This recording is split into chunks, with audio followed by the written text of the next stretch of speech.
One evening, I decided to pay my daughter a surprise visit, only to witness my son-in-law striking her. He shouted, "You useless freeloading woman! A beating like that still isn't enough for someone like you." I immediately grabbed a chair and hurled it at him, forcing him to back away. Then I called my lawyer. It's time. I would make them pay for daring to lay a hand on my daughter. I am so grateful you are here. Before we begin, drop a comment and tell me where are you watching from, your city, your state, your country. It means the world to me to know who is listening. Welcome to Dad's Family Stories. This story contains fictional elements crafted for entertainment and meaningful reflection. Any resemblance to real names or places is coincidental, but the lesson inside it is worth keeping. I have lived 70 years on this earth, and I have learned that the worst moments rarely announce themselves. They do not knock. They do not give you time to prepare. They simply arrive, and all you can do is decide in that single breath between what you see and what you do, who you are going to be. That Tuesday evening in October, I was driving to my daughter's house with a container of beef stew in the passenger seat. Helen's recipe. The one Claire used to beg me to make every Sunday when she was small, the one that filled our whole house with the smell of bay leaves and slow-cooked broth. I had made it the night before, thinking I would surprise her. Ryan had called me that morning, pleasant as always, telling me Claire was tired and that maybe I should wait until the weekend. I told him I would bring dinner over. He said that was fine. I parked on the street in front of the house at 6:45. The lights in the living room were on. I could see the flicker of the television through the curtain. I grabbed the container, walked up the front steps, and raised my hand to knock. That was when I heard it. Not a word at first. A sound. The kind of sound a person makes when something hits them and the air leaves their body before they can decide whether to cry or not. Then Dorothy's voice, sharp and carrying through the front door like she wanted the whole street to hear. "Useless. You cook a meal that a dog wouldn't touch, and then you stand there with that face. My son works himself to the bone for you, and you can't even manage a decent dinner. You deserve everything you get." I set the container down on the porch railing. Very slowly, very carefully. Then I opened the door. The living room came into focus, the way things do when your mind refuses to process everything at once.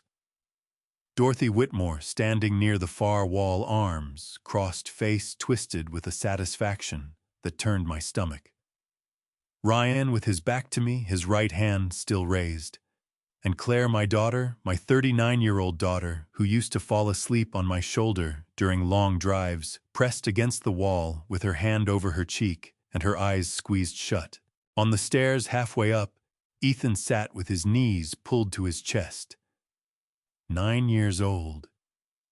He was watching his father with the expression of a child who has learned that staying very still is the safest thing he can do. Ryan turned when he heard the door. He looked at me the way men like him always look at older men, like we are something to be managed. "Arthur," he said, "I told you tonight wasn't a good—" I picked up the wooden chair next to the entryway table. I did not raise it over my head. I did not swing it at him. I threw it sideways hard across the floor between us. It skidded and cracked against his shin, and he jumped back with a curse, catching himself on the arm of the sofa. Dorothy made a sound like a kettle starting to boil. I stepped past the chair and moved between Ryan and Claire. I could feel her trembling behind me. Not shaking the way people shake in movies. A deep, bone-level trembling, the kind that comes from the body finally letting go of something it has been holding for a very long time. "Touch her again," I said, "and you will answer to me." Ryan straightened up. He was taller than me by 3 inches and 35 years younger, and he knew it. He looked at me with something that was almost amusement. "You need to calm down, Arthur. You don't know what's been going on here." "I know exactly what's been going on here." Dorothy stepped forward. He was disciplining her. She burned the roast and she talked back to me in my own house and, "This is not your house," I said. The words landed in the room and stayed there. I turned to the stairs without raising my voice. "Ethan, come down here, buddy. Come stand with me." The boy looked at his father. Ryan's jaw was tight. He gave a single short nod, the kind of nod that is really a warning in a different shape. Ethan came down the stairs slowly, one hand trailing the banister, and pressed himself against my left side. I put my hand on his shoulder. "Go get your shoes," I told him. "And your backpack. Just the backpack." He went. Claire had not moved from the wall. I turned to her and saw it then in the light from the overhead fixture. The left side of her face, red and already starting to swell along the cheekbone. Something happened in my chest that I will not try to describe. "Get your coat," I said quietly. "Arthur." Ryan's voice had changed. The amusement was gone. "You walk out that door with my son, and I will call the police. I'll tell them an old man broke into my house and assaulted me with a piece of furniture." I looked at him for a long moment. "Call them," I said. He did not call them. I drove to the Hampton Inn on East Broad Street with Claire in the passenger seat and Ethan in the back. Claire held her coat against her face. She did not cry. She sat with her spine perfectly straight and her eyes fixed on the road ahead, and I understood that this was not strength. This was what a person looks like when they have been holding themselves together for so long, they no longer remember how to let go. Ethan fell asleep before we reached the hotel. I carried him inside. Once I had him settled on the second bed, I stepped back out into the parking lot. The October air was cold and clean and smelled like wet leaves and exhaust from the highway. I stood under the amber glow of a parking lot light and found Rebecca's number. She answered on the second ring. "Rebecca," I said. "It's Arthur Bennett." "Arthur." Her voice was careful. She had known me for 11 years. She could read something in 2 words. "What happened?" I looked back at the window of the room. The curtain was still. Claire had not turned on the light. "I need you," I said. "Tonight." A pause. The sound of her setting something down on a hard surface. "I'll be there in 40 minutes, Rebecca said. "Text me the address." I put the phone in my coat pocket and stood there for another moment. The parking lot was quiet. A truck moved down East Broad, headlights sweeping across the wet asphalt. I thought about Helen. About the way she used to say that the hardest thing was not fighting for the people you loved. The hardest thing was not seeing soon enough that they needed you to. I had not seen soon enough. I was seeing clearly now. Ethan was asleep before Rebecca arrived. He had gone down fast and hard the way children do after their bodies have carried too much. His sneakers still on one arm thrown over the edge of the mattress. Claire had taken them off without waking him, tucking the blanket up to his chin with the kind of practiced quiet that told me she had done it 1,000 times in rooms where noise was a risk. She was sitting in the chair by the window when I came back inside from the parking lot. The curtain was open a few inches. She was watching the traffic on East Broad, or she was looking at nothing. With Claire in that moment, I could not tell the difference. I pulled the other chair close and sat down across from her. The left side of her face had darkened. The swelling along her cheekbone had settled into something that would be worse by morning. I had seen enough to know that much. "So, Claire," I said. She did not look at me right away. Her hands were in her lap, fingers laced together, knuckles white. "It wasn't supposed to go like that tonight," she said. "The roast dried out because Dorothy kept turning the oven up when I wasn't looking. I asked her not to. She told Ryan I was being difficult. Claire, I'm just saying it wasn't. She stopped, pressed her lips together. I'm just saying.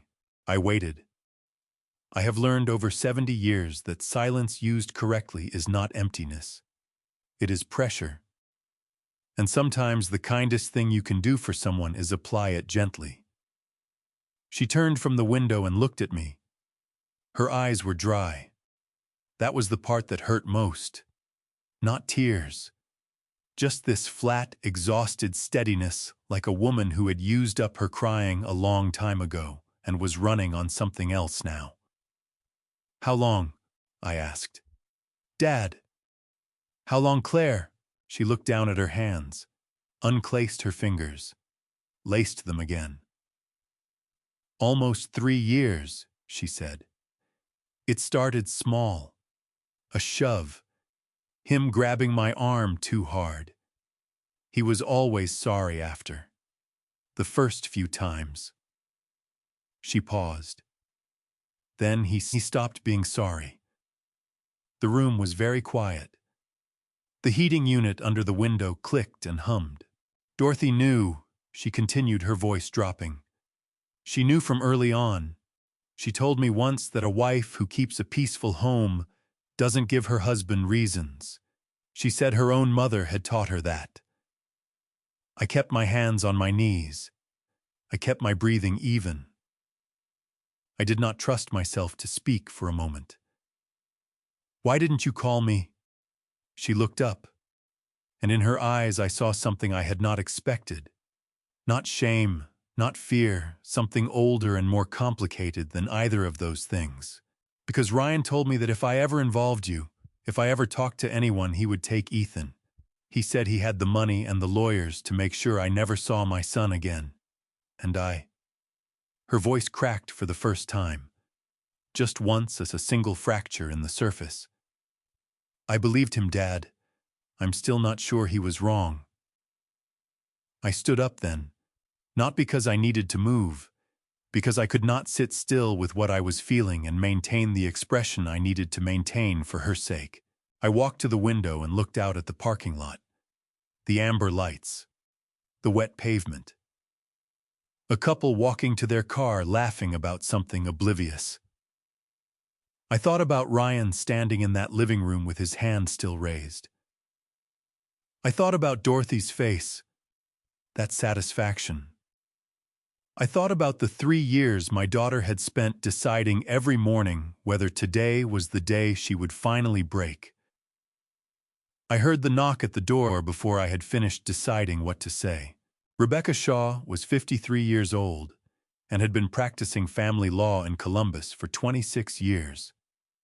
She was not a tall woman, but she had a way of filling a room that had nothing to do with size.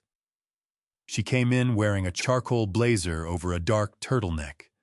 Her silver-streaked hair pulled back, a legal pad tucked under one arm, and a tote bag over her shoulder.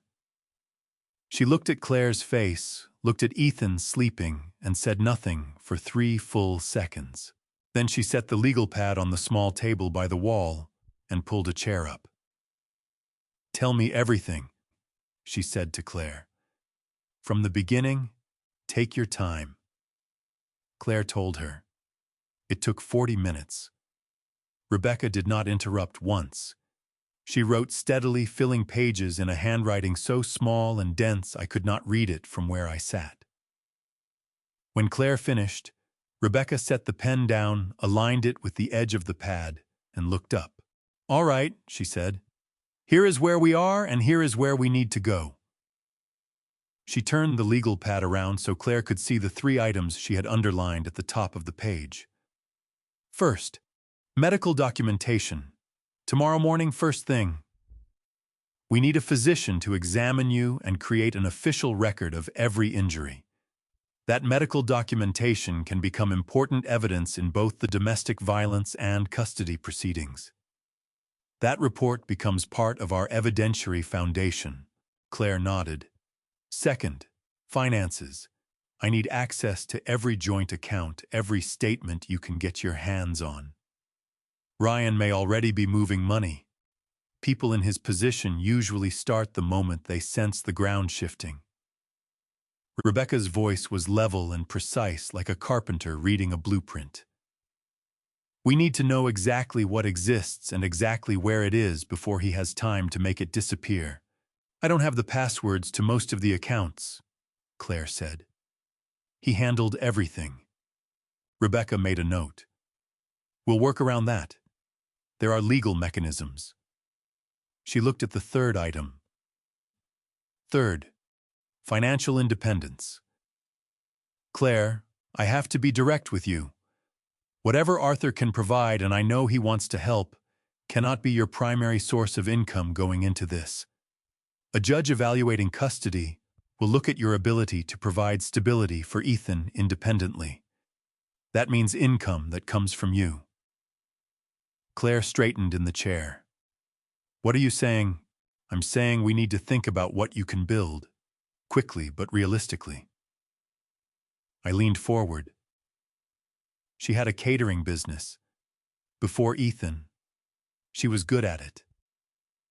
Rebecca looked at Claire. Is that something you could return to? Claire was quiet for a moment.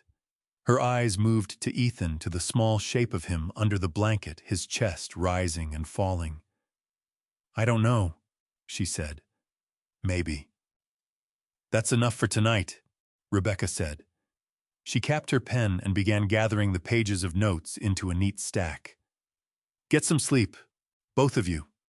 Tomorrow we start.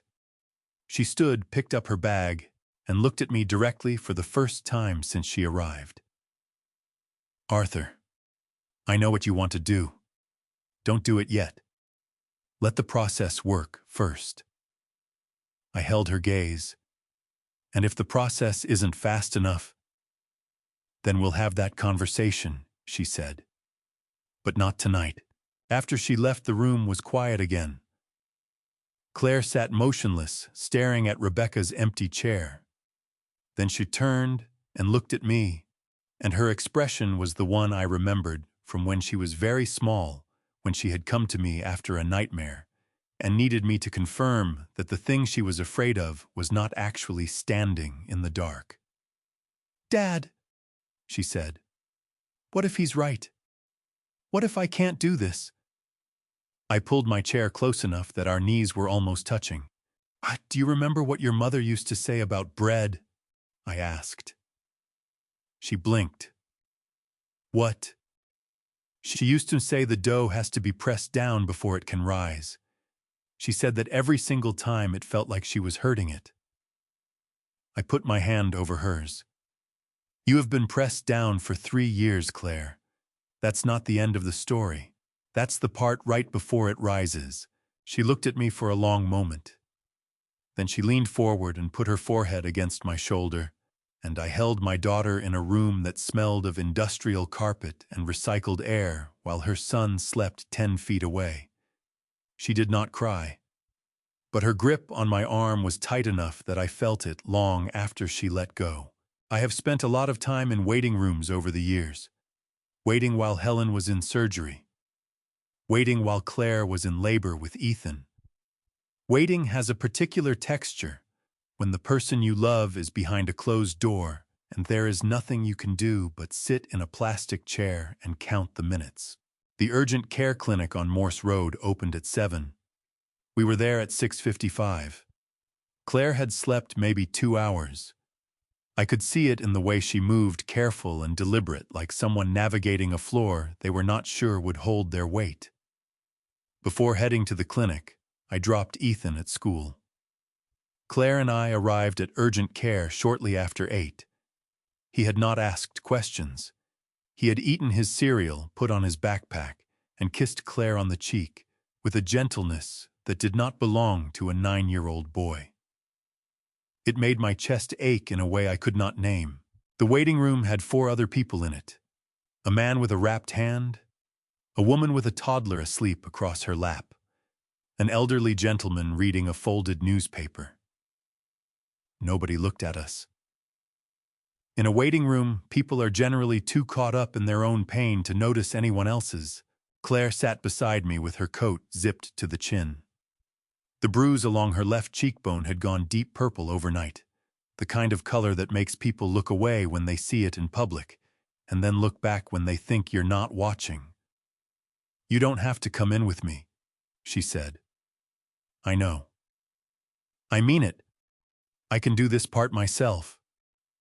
"I know that too." She looked at me sideways.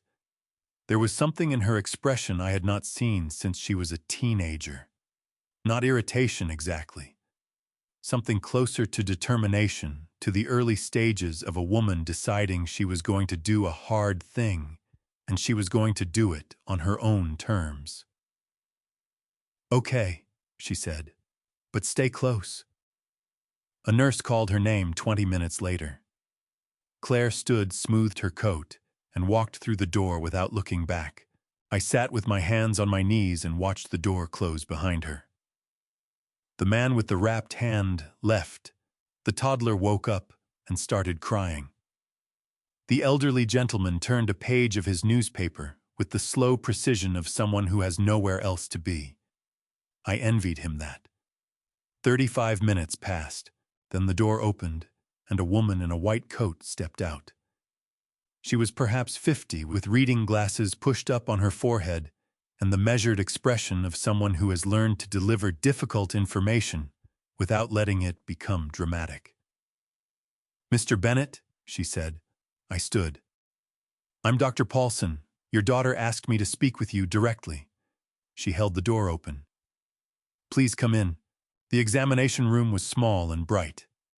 Claire was sitting on the paper-covered table, her coat folded in her lap. She had been crying recently. Not now, but recently. Her eyes were dry, but the skin around them was tight and pink. Dr. Paulson closed the door and stood with her back to it, her clipboard held in both hands. "Mr. Bennett, I want to be straightforward with you, because your daughter has given me permission to be." She glanced at her notes. "The injury to Claire's cheekbone is consistent with a direct impact. That's what brought you in this morning. But during my examination, I found evidence of older injuries at multiple healing stages. Bruising on her left forearm that is approximately 2 weeks old. Contusions along her right rib cage that I estimate are 4 to 6 weeks old. And scarring on her left wrist consistent with repeated friction over an extended period." The fluorescent light above us hummed. "What you're describing," I said, "is not a single incident." "No," Dr. Paulson said. "It is not." I looked at Claire. She was staring at a point on the floor between her feet. Her fingers had tightened around the folded coat in her lap until the fabric bunched. "Claire, I am documenting these injuries carefully in your medical record, including photographs and my clinical findings. With your permission, my staff can also connect you with victim services and help you contact law enforcement. Your attorney can obtain a copy of the medical documentation for the case. But I want you both to know that I will also be preparing a full medical report, documenting everything I've found with photographs and detailed clinical notes. That report can be made available to your attorney." "We have an attorney," I said. "Rebecca Shaw." Dr. Paulson wrote the name down. "I'll note that for the record." She looked at Claire then, and her voice changed. Not softer exactly, but more direct. Woman to woman. "Claire, what happened to you is not something you caused, and getting help is not a betrayal of anyone. It is the most practical thing you can do for yourself and for your son right now. Do you understand that?" Claire looked up. Her jaw was tight. "Yes," she said. "I do." "Good." Dr. Paulson closed the clipboard. "I'll have everything prepared by end of day. Have your attorney's office call mine." We walked out into the October morning 20 minutes later. The air was sharper than the night before, the sky, a pale gray with thin clouds moving fast from the northwest. Claire stopped on the sidewalk and tipped her head back and breathed in. "He always told me no one would believe me," she said. "He said I had no proof.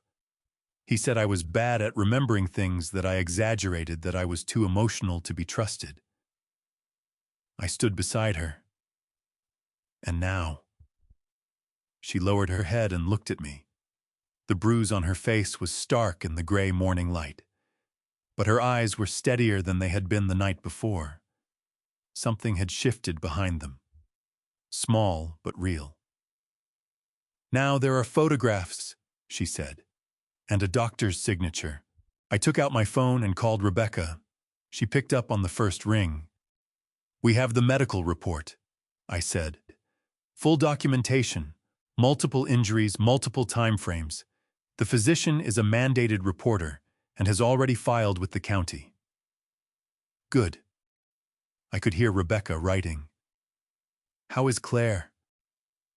I looked at my daughter standing on the sidewalk with her face turned into the cold wind. Her shoulders were back. Her chin was level. "She's standing up," I said, a brief pause on the line. "Tell her to keep doing that. And Arthur, I need you both in my office this afternoon. We are filing a police report today. And after that," Rebecca added, "we're filing Claire's divorce complaint and requesting temporary orders concerning Ethan. From this point forward, Ryan does not get to control the process simply because he has more money."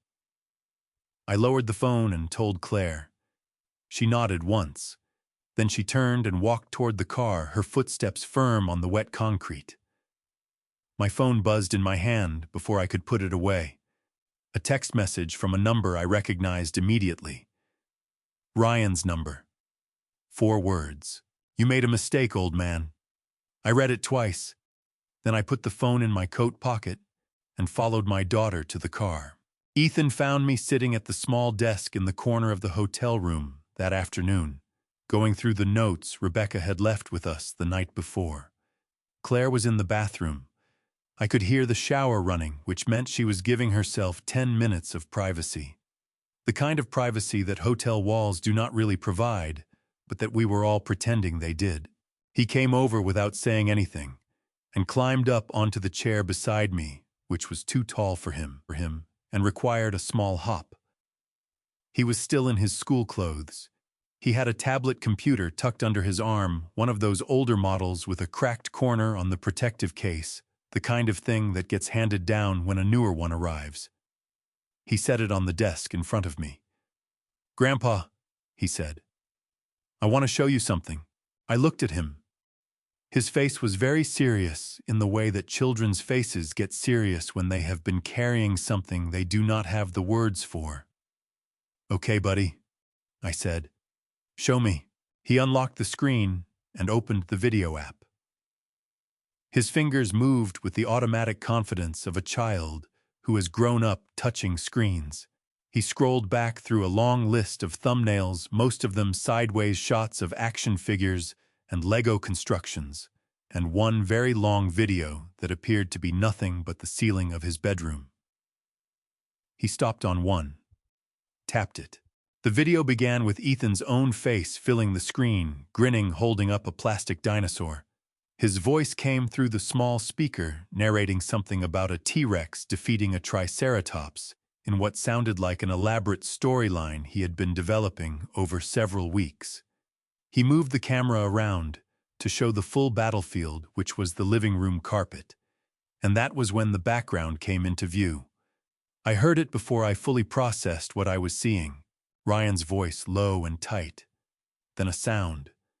Then the wall and Claire's shoulder hitting it, and Claire making the same sound I had heard through the front door the night before, the sound of air leaving a body before it decides what to do next. And then Dorothy's voice, clear as anything coming from somewhere off to the right of the frame. "Don't hit her face. She still has to take Ethan to school tomorrow. People will see." I reached out and paused the video. The room was very quiet, except for the shower still running in the bathroom. Ethan was watching me with his hands flat on his thighs and his jaw set in that particular way children hold their jaws when they are trying not to show that they are frightened. "How long have you had this?" I asked. My voice came out steady. I was grateful for that. I didn't know it was on there, he said. I was looking for the dinosaur video to show my friend Marcus at school, and I saw it. I didn't know what to do with it. He swallowed. Is Mom going to be okay? I put my hand on the back of his neck, the way I used to do when he was small enough to sit in my lap. Your mom is going to be okay, I said, and you did the right thing showing me this. That took courage, Ethan. Real courage. His chin moved. Just once, a small tremor that he controlled almost immediately. Dad's going to be really mad. Your dad is not going to hurt anyone anymore, I said. That's a promise.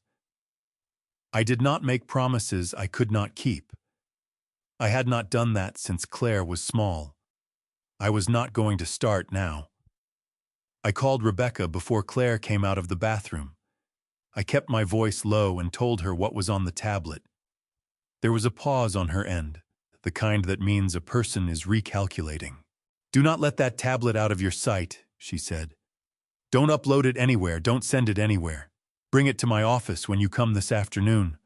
I need to document the chain of custody properly so it cannot be challenged in court. Understood. Arthur. Her voice dropped slightly. Dorothy's words on that recording.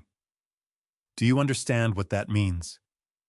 It means she knew, I said, and she helped him hide it. It means she actively participated in concealing evidence of ongoing domestic violence against her own daughter-in-law, Rebecca said. That is a significant distinction. Bring the tablet. Claire came out of the bathroom 20 minutes later, her hair damp, wearing the clean clothes she had packed the night before. She looked at Ethan first, the way mothers always look at their children first when they enter a room, scanning automatically for damage. What are you two doing? She asked. Talking, I said. She looked at the tablet on the desk, then at my face. She had known me for 39 years, and she could read my face the way most people read large print text. What is it? She said. I told her. I showed her the video. I watched her watch it. Her hand coming up slowly to cover her mouth, her eyes going very bright and very still at the same time. When it ended, she stood without moving for a long moment. Then she lowered her hand and looked at Ethan. Baby, she said, crouching down in front of him. Come here. He went to her, and she held him against her chest and closed her eyes, and I looked away to give them that. We were at Rebecca's office by 4 o'clock. She reviewed the tablet with a younger colleague. They documented the video formally, and Rebecca made a secure copy through proper legal channels. She was explaining the evidentiary process when her assistant knocked and handed her a manila envelope. Rebecca opened it, read the first page, and set it flat on the desk so we could both see. It was legal filing. Ryan's attorney had moved fast. The document alleged that Arthur Bennett had unlawfully entered the Whitmore residence and committed assault with a piece of furniture, creating an unsafe environment for a minor child. Ryan was petitioning the court to consider this incident as part of the custody determination for Ethan James Whitmore. Claire's hand closed around the edge of the desk. He's using Ethan, she said, her voice dropping to something that was barely above a whisper. He's turning this around and using our son. Rebecca picked up the filing and read through it with the focused attention of someone who had seen this exact maneuver before.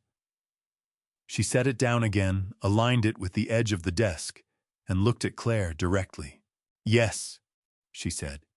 He is. But now we have evidence that gives us a strong answer to it. She tapped the tablet sitting in its evidence bag beside her keyboard. Because we just documented something that changes the entire picture. Ryan's attorney filed this to put Arthur on defense. Instead, he has handed us the courtroom. She looked between us. When a man manufactures a threat to use against the grandfather who intervened to protect his daughter, and we have video evidence of why that intervention was necessary, the court does not look kindly on the man who filed the petition. Claire exhaled. A long, shaking breath that she had clearly been holding since she read the first line of the document. "So what do we do?" she asked. Rebecca picked up her pen. "We let him think he's winning," she said. For now. Rebecca's office was on the 14th floor of a building on South High Street, and on a clear morning, you could see a long way from her window. That Thursday, it was not a clear morning. Low clouds had moved in overnight, and the city outside the glass looked gray and flattened, like a photograph taken without enough light. She had the bank statements spread across the conference table when we arrived. Printed copies, not digital, because Rebecca believed that paper was harder to argue with than a screen. She had told me that once, and I had never forgotten it. She let us look before she spoke. That was her way. She believed people absorbed bad news better when they had already half understood it on their own. The joint checking account had held a little over $42,000 8 weeks ago. It held $911 now. The withdrawals had come in irregular amounts across 6 weeks, some large, some small, none of them, with descriptions that explained anything. ATM withdrawals, wire transfers to an account Rebecca had not yet been able to identify, a payment to something listed only as a management consulting firm. Claire stood very still beside me, reading the numbers from the top of the sheet to the bottom. Her jaw was set. When she reached the final balance, she let out a single breath through her nose, the kind of breath that is not quite a laugh and not quite a sigh, but contains something of both. Her phone rang. She looked at the screen. Ryan. She set the phone on the conference table and looked at Rebecca. "Put it on speaker," Rebecca said, "and let it run." Ohio is a one-party consent state, which means that a person can legally record a phone conversation they are part of without informing the other party. Rebecca had explained this to Claire the night before. Claire picked up the phone and accepted the call and set it back on the table. "Claire." Ryan's voice came through the speaker with the particular smoothness of a man who has decided to try a different approach. "I think we need to talk like adults." "I'm listening," Claire said. Her voice was flat and even. "You left with my son in the middle of the night, based on some kind of episode your father had. I'm not angry. I understand you were upset. But Ethan needs to be home. He has school, he has his routine, he has his room. Whatever you and I need to work out, he shouldn't be the one paying for it." Claire looked at me. I gave her nothing. This was her conversation. "I'm not bringing him back to that house," she said. A pause. The smoothness shifted. "Claire, be reasonable. You don't have a job. You don't have income. You have $900 in an account that, by the way, I can close at any time because my name is on it too. I want to see how long you last out there." His voice had dropped into something colder now, the thing underneath the smoothness.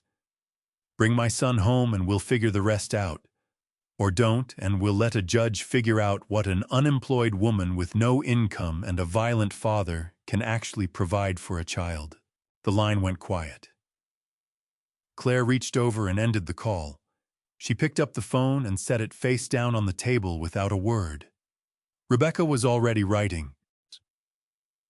"That recording," she said without looking up, "is going into the file. Threatening a spouse regarding financial resources and custody during a separation proceeding is exactly the kind of behavior that tells a judge who they are dealing with." She finished her note and looked at Claire. "He's frightened. Frightened men overreach. He just did. He's right about one thing, Claire said. Her voice was controlled, but there was something raw running underneath it, the way cold water runs under ice in early spring. I don't have income. I don't have a job. I have been out of the industry for 9 years, and whatever contacts I had are gone. Not gone, I said. Dormant. She looked at me. I pulled my chair around so I was facing her directly. Do you remember the recipes in that green notebook? The one your mother kept in the kitchen drawer? Claire blinked. The shift in direction caught her off balance, which was what I intended. The composition notebook with the falling apart spine. That one. Do you still have it? It's in a box in the storage unit. Ryan put most of my things in storage when his mother moved in. He said we needed the space. She said it without particular bitterness, just as a fact which told me she had long ago stopped expecting those things to feel like anything other than what they were. I want you to get that notebook, I said. Dad, I'm not sure what that has to do with... Your mother started that notebook the year she opened her first catering job, before you were born. She updated it for 30 years. I leaned forward. You spent 3 years working with her before she got sick. You know those recipes the way you know your own handwriting, and you spent the last 9 years cooking for a family of 3 with a food budget Ryan controlled down to the dollar. You know how to make things stretch, how to scale, how to deliver something that tastes expensive when it isn't. I looked at her steadily. That is not nothing, Claire. That is a skill set. She was quiet for a moment. Rebecca had stopped writing and was watching us. What exactly are you suggesting? Claire asked. I'm suggesting you don't go back to the industry you left. I'm suggesting you build something new out of what you already have. I paused. Your mother's name was Helen. The room was still. Claire looked at the bank statement on the table. Then she looked at the window. The gray sky outside had not changed, but something in her expression had shifted in a way I recognized. It was the same shift I had seen in her face the morning she told me she was going to nursing school, the morning she told me she was opening her first catering business, the morning she told me she was pregnant with Ethan. The shift that happened when a decision settled into place before the words had caught up with it. Helen's table, she said quietly. Yes, I said. Rebecca set her pen down. Being financially dependent on Ryan does not make you an unfit mother, Rebecca said. But establishing your own income and stable household will strengthen our position and take away one of the arguments Ryan intends to use against you. She looked at Claire. I am not asking for a Fortune 500 company. I am asking for proof that you can feed yourself and your son without depending on Ryan or on Arthur. I know, Claire said. She straightened in her chair and looked at the bank statement one more time. Then she pushed it aside. I'm going to need to get into that storage unit. I'll drive you, I said. She nodded. Then she looked at me with an expression I had not seen on her face in a very long time. It was not hope exactly. It was something more practical than hope. It was the look of a woman who has just identified the first handhold on a very tall wall and is already calculating the next one. Dad, she said. What if it doesn't work? I looked at her across the conference table in the gray morning light, with the bank statement pushed to the side, and Rebecca's legal pad full of notes and the recording of Ryan's voice still sitting in the phone on the table between us. Then we figure out what comes after that, I said. But it's going to work. She held my gaze for a moment. Then she picked up her phone and stood.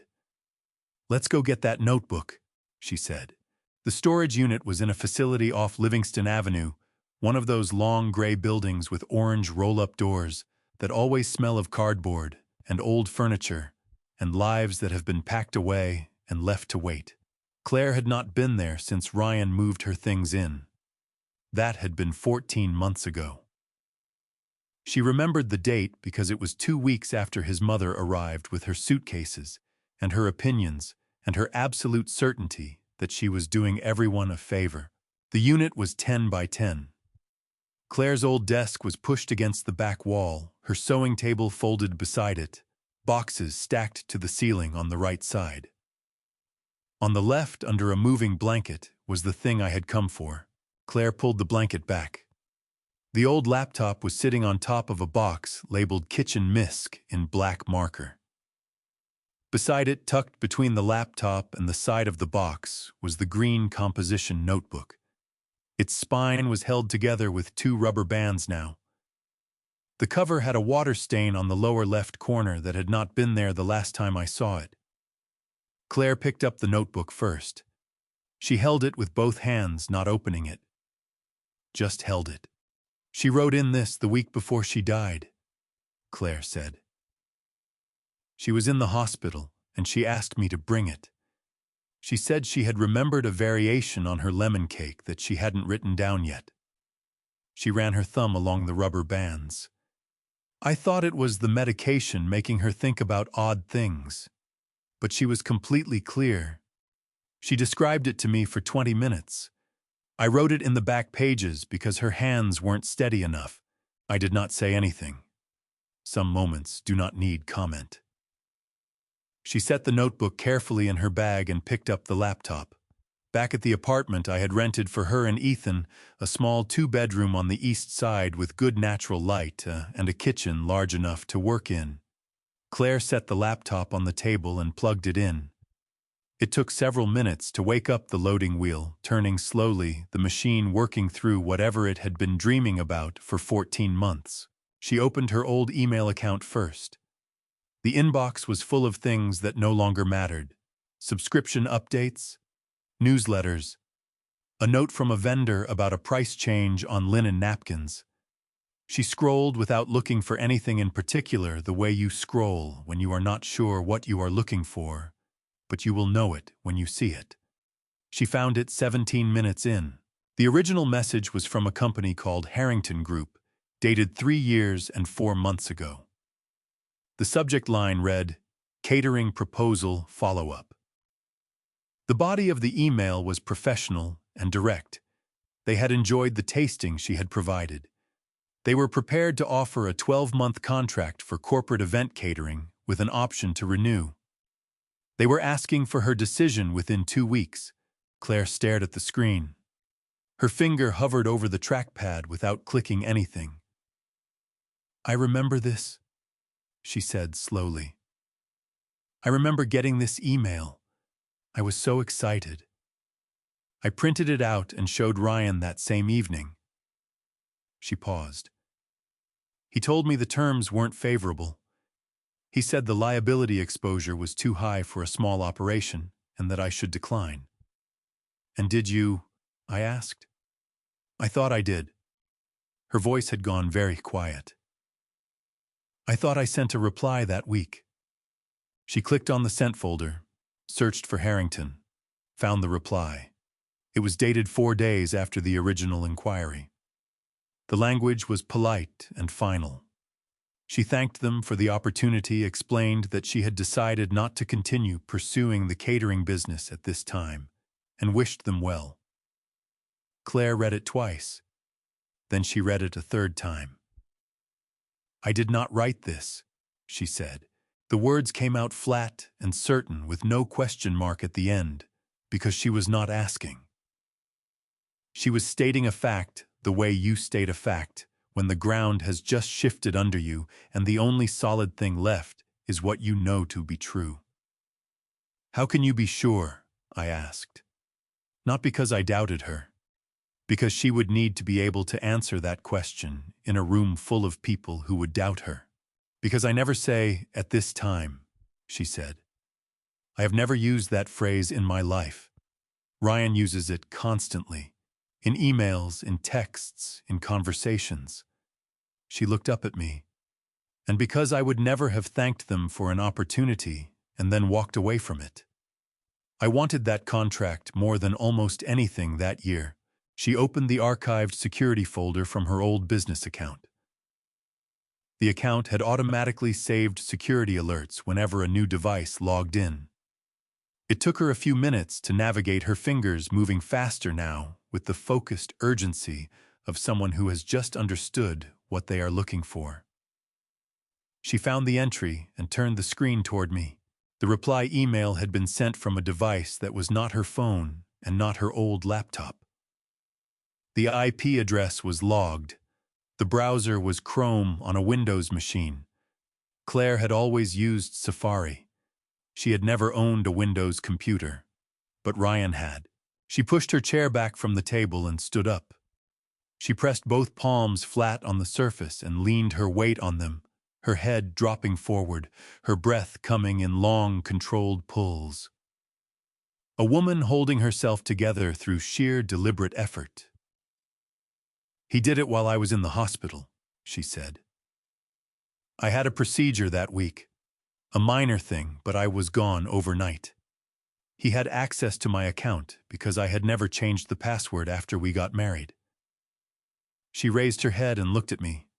Her eyes were burning, not with tears, with something harder and cleaner than tears. "He planned this. He planned all of it, from the beginning." I straightened up from where I had been leaning against the doorframe. "Yes," I said. "He did." She looked at me for a long moment. Then something moved across her face, a wave of something that started as grief and finished as fury, and she said, "I want Rebecca to see this tonight." I was already reaching for my phone. There is a particular kind of quiet that belongs only to kitchens in the early morning before the day has fully committed to being a day. The refrigerator hum. The tick of a burner cooling from the night before. The sound of someone moving with purpose through a space they have decided to make their own. I had come by at 7 that Saturday morning to drop off a folding table Claire needed for prep work. I let myself in with the spare key she had given me and found her already at the counter. Her mother's composition notebook open beside a mixing bowl, a pencil behind her ear, flour on the front of her apron. She had pushed the kitchen table against the wall to make room. The counter held 3 separate cutting boards, a set of knives I did not recognize, and a row of spice jars arranged by size. She did not hear me come in. She was reading something in the notebook, her finger tracing a line of her mother's handwriting. Her lips moving slightly, the way they did when she was concentrating. She looked more like herself in that moment than she had in years. I could not have explained exactly what I meant by that, except that the tension that had lived in her shoulders for as long as I could remember was not there. I set the folding table against the wall, and she looked up. "You're early," she said. "You're earlier," I said. She smiled. It was a small smile, not the performed kind she had worn at family dinners when Ryan was watching, but the real one, the one that reached her eyes and stayed there for a moment before it faded. "I've been up since 4, she said. "I couldn't sleep. I kept thinking about the lemon cake variation Mom described in the hospital. I finally just got up and tried it." She slid a plate across the counter toward me. A single slice, golden and fragrant, with a thin glaze that had set perfectly. I picked it up and took a bite, and it was exactly the kind of thing Helen would have made, the kind of thing that tasted like a specific memory, rather than just a flavor. "That," I said, "is going on the menu." Claire looked at the slice, and her expression moved through something complicated and private before settling. "I'm calling the business Helen's Table," she said. "I decided last night. It felt right." "It is right," I said. Over the following weeks, I watched my daughter build something from the ground up with the focused intensity of a person who has discovered that work is not just income but armor. She started with small orders. Church potlucks, a neighbor's birthday dinner, a baby shower for a woman she had met at Ethan's school. She priced carefully, delivered on time, and followed up with every customer. Word moved the way word moves in a neighborhood when something is genuinely good. Ethan settled into his new routine with the resilience that children manage when the adults around them are stable. He did his homework at the kitchen table while Claire prepped orders, handing her utensils when she asked for them, tasting things when she needed a second opinion. He had a serious palate for a 9-year-old. He told her once that her chicken pot pie was better than the one at the cafeteria, and Claire laughed so hard she had to set down her spoon. By the 5th week, she had more orders than she could fill alone. She hired a woman named Patricia from her church, a retired cafeteria cook with 40 years of experience and the particular efficiency of someone who had spent decades feeding 300 people at a time. Together, they worked through the orders systematically, Claire managing the menu and client communication, Patricia handling volume production. The first time Claire paid her own rent from Helen's table income, she called me at 9 in the evening. "I paid it," she said. Her voice was tight in a way that told me she was holding something back. "I know," I said. "With my own money. Not yours. Not Ryan's. Mine." "I know," I said again. There was a pause on the line. Then she exhaled a long, unsteady breath, and I heard in it everything she was not saying. 9 years of asking permission for grocery runs. 9 years of a weekly allowance handed to her like she was a child. 9 years of being told she was not capable of managing money, that she was lucky to have someone who handled it for her. "Dad," she said, "I think I forgot what this felt like." "You didn't forget," I said. "He just made you believe you had." She did not respond to that. She did not need to. But that same evening, 40 minutes after I hung up with Claire, my phone rang again. It was Rebecca, and her voice had the clipped quality it got when she was moving fast. "Ryan filed a motion this afternoon," she said. "He's requesting that the custody hearing be moved up." "Ryan filed a motion this afternoon," she said. "He's asking the court to expedite the custody hearing and move it up to within 30 days instead of the later date already scheduled." Why, I asked, though I already understood. Because 30 days ago Claire had no income and no stability. He wanted the hearing before that changed. Rebecca paused. "He waited too long. She has 5 weeks of business records now, a registered LLC, a commercial kitchen rental agreement, and a part-time employee on payroll. His timing is off. Can he force the earlier date? He can request it. The judge will decide. But here is what matters, Arthur. Ryan filed this motion because he has been watching Helen's table grow, and he is running out of time to make Claire look like a woman who cannot provide for her son." Her voice sharpened. "Every week she keeps building his case gets weaker. He knows that." I stood at my kitchen window and looked out at the dark street below. "Then she keeps building," I said. "Yes," Rebecca said, "and we keep preparing."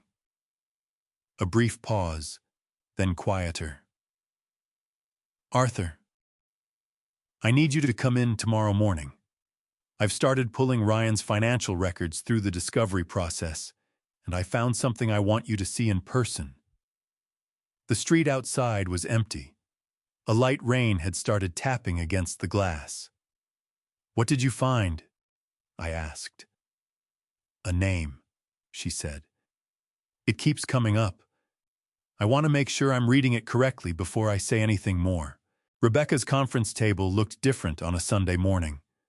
During the week, it held the organized momentum of active casework files, aligned notes in progress, the surface of a mind, working through problems in real time. On a Sunday, it looked like what it was, a place where difficult things got laid out and examined without the buffer of business hours to make them feel manageable. She had the financial records spread across the full length of the table when I arrived at 8.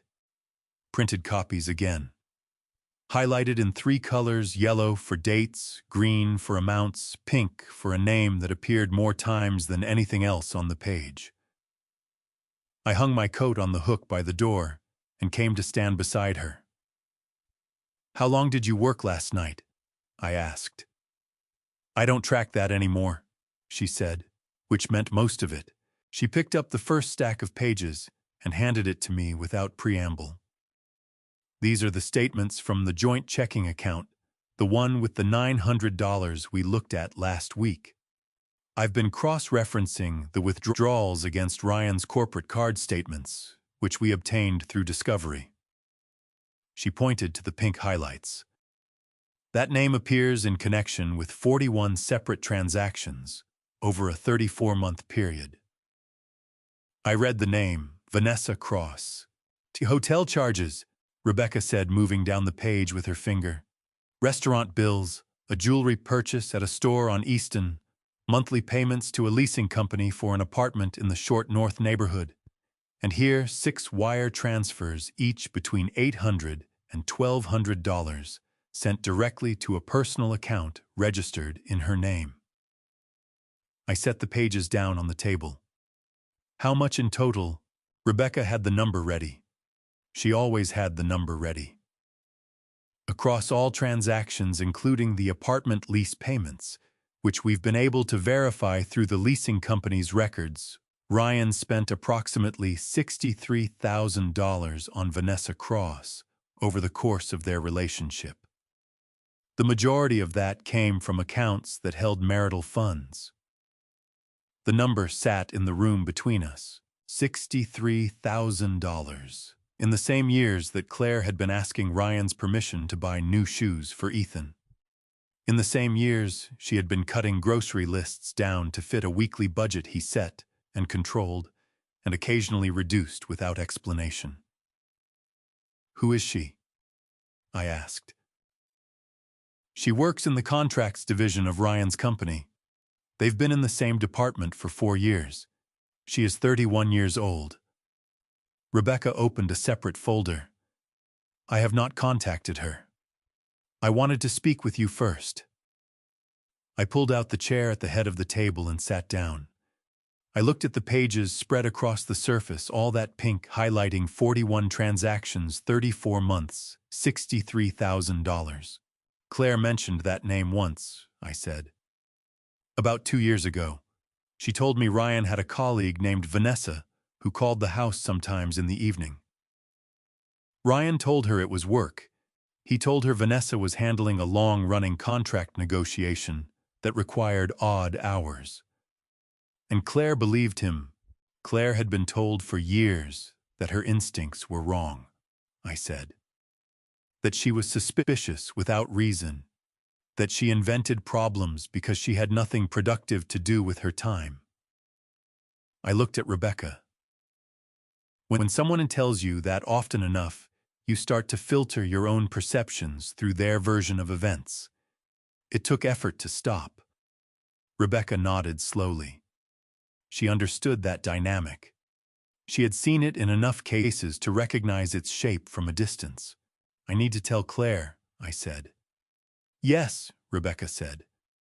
"But I want to do it carefully. This is not just painful information. It is also evidence, and I need her to receive it in a way that allows her to engage with it clearly, rather than be consumed by it." She closed the folder. "There is something else."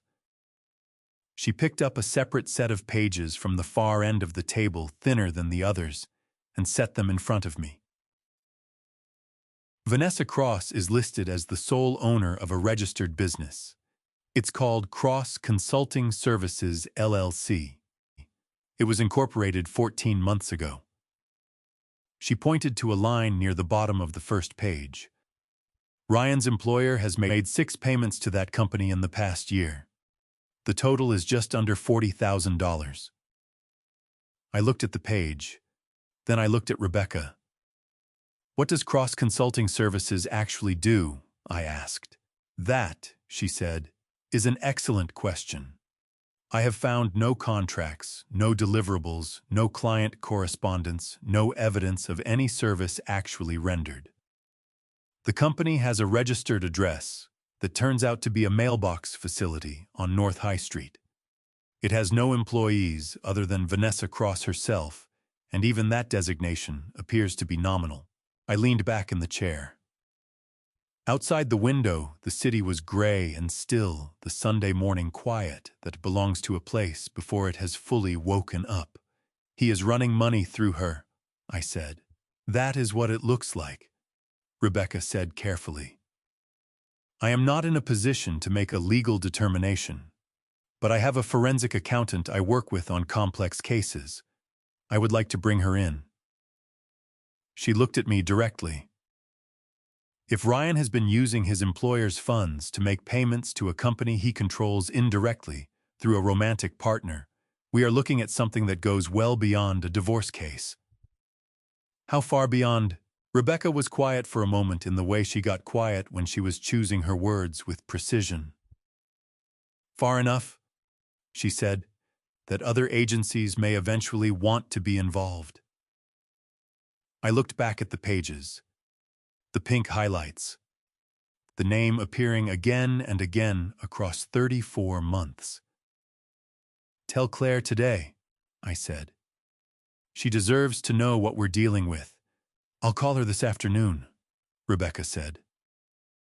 She began gathering the pages into their separate stacks with the methodical care of someone who treats paper the way other people treat weapons. Arthur, I want to say something. I looked up. Ryan built this entire structure on the assumption that no one would ever look closely enough. She set the last folder on top of the stack and pressed her palm flat against it. He was wrong about that. I stood and picked up my coat from the hook. He was wrong about a lot of things, I said. I sat in my car on a Tuesday afternoon and watched the entrance of a glass office building on Polaris Parkway for 22 minutes. I was not there to confront anyone. I was not there to be seen. I was there because sometimes a man needs to look at a thing directly before he can think about it clearly, and I had been thinking about Ryan Whitmore for 3 months, without ever simply sitting still and looking at the place where he spent his days. People moved in and out of the revolving door in the particular rhythm of a corporate building in the middle of a workday. Men in suits, women with badge lanyards, a delivery driver with a dolly. Nobody looked up. Nobody looked around. That is the thing about people who believe they are untouchable. They stop paying attention to the perimeter. I drove back to Rebecca's office at 2 o'clock. Diane Marsh was already there when I arrived. She was perhaps 45, compact and precise, with reading glasses on a chain around her neck and a laptop bag that looked like it weighed as much as she did. Rebecca introduced us briefly. Diane did not do small talk. She opened her laptop, connected a drive, and got to work.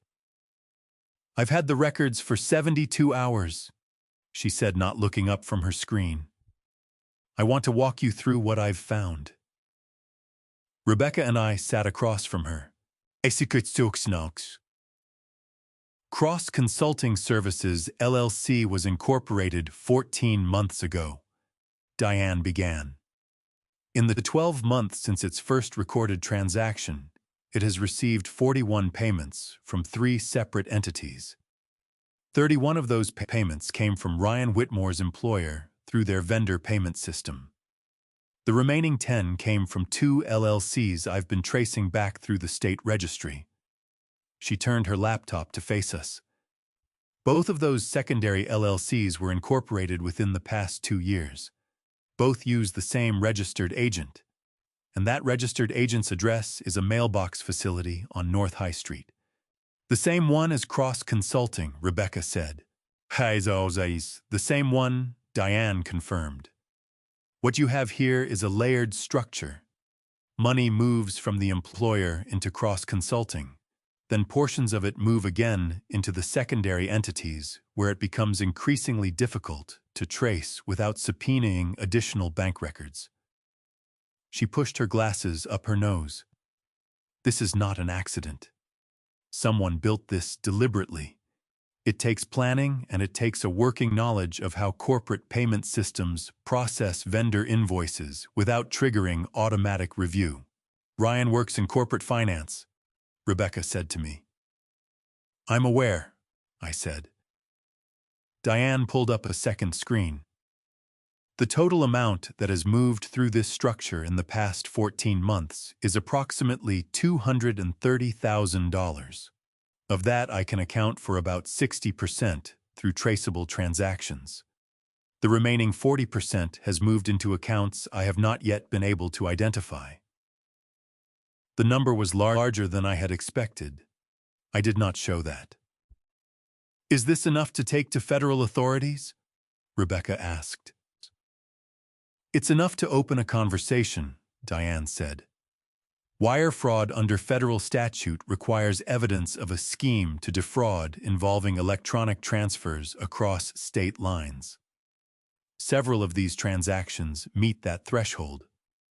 Whether a U.S. Attorney's Office decides to pursue it depends on their current priorities and the completeness of the documentation. She closed the secondary screen. I would continue building the record before making that referral.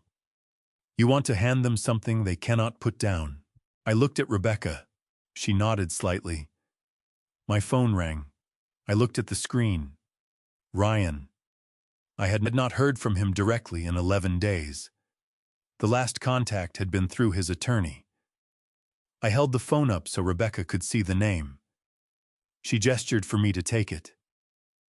Ryan, I said. I know what you're doing.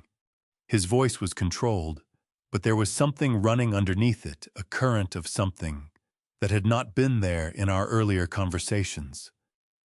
Not quite fear. The thing that comes just before fear when a person first understands that the ground beneath them is not as solid as they believed. You hired someone to go through my financials. My attorney told me about the forensic request. Discovery is a standard part of the process, I said. Your attorney knows that. Don't do that. Don't talk to me like I'm one of your cases. His voice tightened. You are digging into things that have nothing to do with Claire or Ethan. You are doing this to hurt me.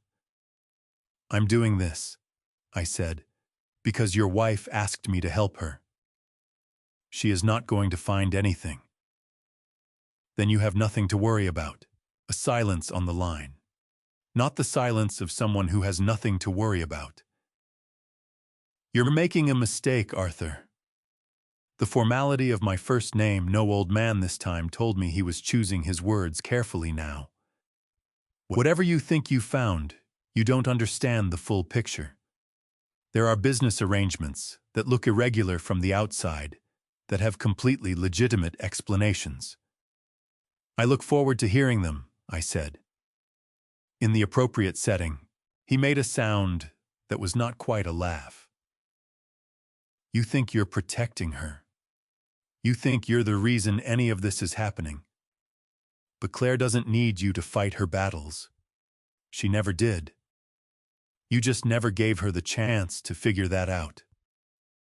I let that sit for a moment. You may be right about that, I said. I've thought about it. But here is the difference between your version and mine. In mine, she gets the chance now. He said something after that. I did not hear the end of it, because I had already lowered the phone from my ear and ended the call. Diane was watching me from across the table with the measured expression of someone who has sat in enough rooms like this to know when a conversation has just shifted the weight of something. He's scared, she said. Yes, I said. Good, said Rebecca, pulling the forensic report back toward her. Scared men make mistakes, and we will be ready when he makes his. She picked up her pen and began writing, and outside the window, the December sky pressed down low and gray over the city, and somewhere across town, in a small kitchen that smelled of bay leaves and roasted garlic, my daughter was building something Ryan Whitmore had never once believed she was capable of. Claire called me on a Friday morning in late December. with a voice I had not heard from her in a long time. Not the controlled steadiness she had been building over the past weeks, and not the tight, careful calm of someone managing pain. This was something else. This was the voice of a woman who had just been handed something she had worked hard for and could not quite believe was real. "A Meridian Solutions called," she said. "They want to sign a weekly lunch contract. 40 employees every Thursday. It's a 4-month commitment with an option to extend." I was standing in my kitchen with a cup of coffee going cold on the counter. "How much?" She told me the number. It was enough to cover her rent, Patricia's wages, kitchen rental, and supply costs, with a margin left over. For the first time since she had started Helen's Table, the business would be genuinely profitable, rather than just surviving. "Claire," I said. "I know," she said. "I know." I could hear her pressing her hand over her mouth, the way she did when she was trying to contain something too large for the moment. Patricia's voice came through faintly in the background, asking about the flour order, and Claire pulled herself together and answered her with the brisk efficiency of a woman running a kitchen, and I listened to that for a moment before she came back. "I have to go," she said. "But Dad, I wanted you to know first." I set the coffee down and stood in my kitchen for a while after she hung up.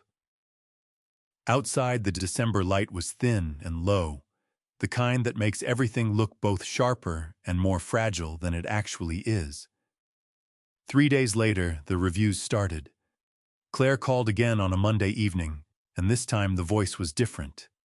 Flat and controlled, in the way that means the person on the other end is working very hard not to let you hear how frightened they are. "There are 14 one-star reviews on our Google listing," she said. "They went up between Friday night and Saturday morning. Food poisoning, unsanitary kitchen, a roach in a delivery container." She exhaled. "Dad, we have never had a complaint. Not one. Patricia runs that kitchen like a surgical suite." "Send me the links," I said. She did. I read through them on my laptop at the kitchen table. The language was different in each, but the rhythm was identical. The same sentence structure. The same progression from vague complaint to specific accusation. The same closing line in 3 of them, word for word, about never returning and warning others. These had not been written by 14 different people who had bad experiences. They had been written by one person, or coordinated by one person, and distributed across accounts, created for exactly this purpose. I called Rebecca. "I've seen it," she said before I could finish explaining. "Claire forwarded the links an hour ago. I've already preserved screenshots, timestamps, and account information. We'll seek the platform records through the proper discovery process. In the meantime, my investigator is looking for links between the accounts and people around Ryan we used on the login history." She was typing while she spoke, the sound of her keyboard steady and fast. "These platforms log IP addresses and account creation metadata. If those accounts were created from the same device or the same network, we can prove coordination. That moves this from bad reviews into tortious interference, which is a civil tort under Ohio law. It means Ryan deliberately disrupted an existing business relationship through unlawful means. He's going after the Meridian contract," I said. "That would be my read," Rebecca said. "He found out about it, or he's been monitoring her business activity, and he wants to use her financial instability in the custody hearing. If Helen's Table loses its biggest contract, because of a food safety scandal, manufactured or not, it damages her credibility as a provider." I looked at the reviews on my screen. Roach in the delivery container. My daughter, who had built that kitchen from nothing, who checked every surface before and after every order, who had hired a retired cafeteria professional specifically because she understood food safety standards. "What does Claire need to do right now?" I asked. "She needs to contact Meridian directly." Tonight, if possible. Get ahead of this before they see it on their own. She should offer to walk them through the kitchen, personally show them her inspection records, her supplier documentation, everything. Transparency is her strongest argument. Rebecca paused. And she needs to keep every order going out on time this week. No cancellations, no delays. Ryan wants her to look like she is falling apart. She cannot give him that. I called Claire immediately after. She had already drafted an email to her Meridian contact. She read it to me over the phone, and it was exactly right, professional and direct, offering a facility walkthrough and attaching her most recent kitchen inspection certificate. I told her to send it. She sent it while we were still on the phone. We waited. The reply came 11 minutes later.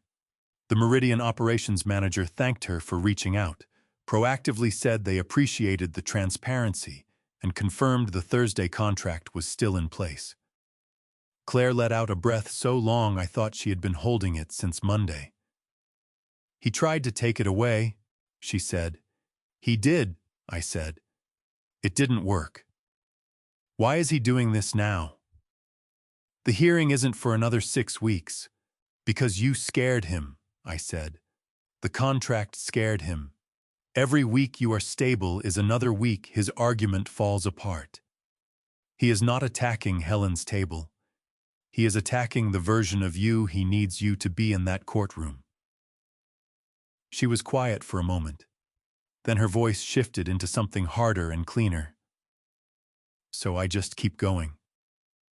You just keep going, I said. Okay. A pause. Dad, the digital forensics. If they find what Rebecca thinks, they'll find what happens to him. I looked at the reviews still open on my screen. It becomes evidence, I said. It goes into the file with everything else, and the file keeps growing.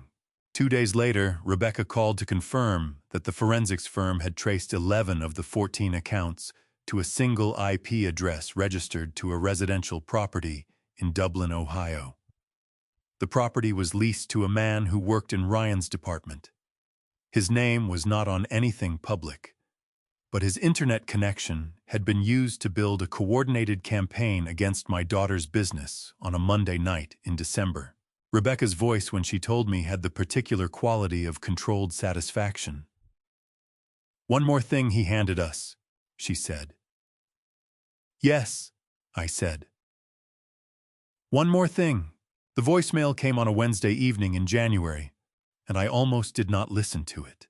Dorothy Whitmore had left 2 messages on my phone in the month since I had taken Claire and Ethan out of that house.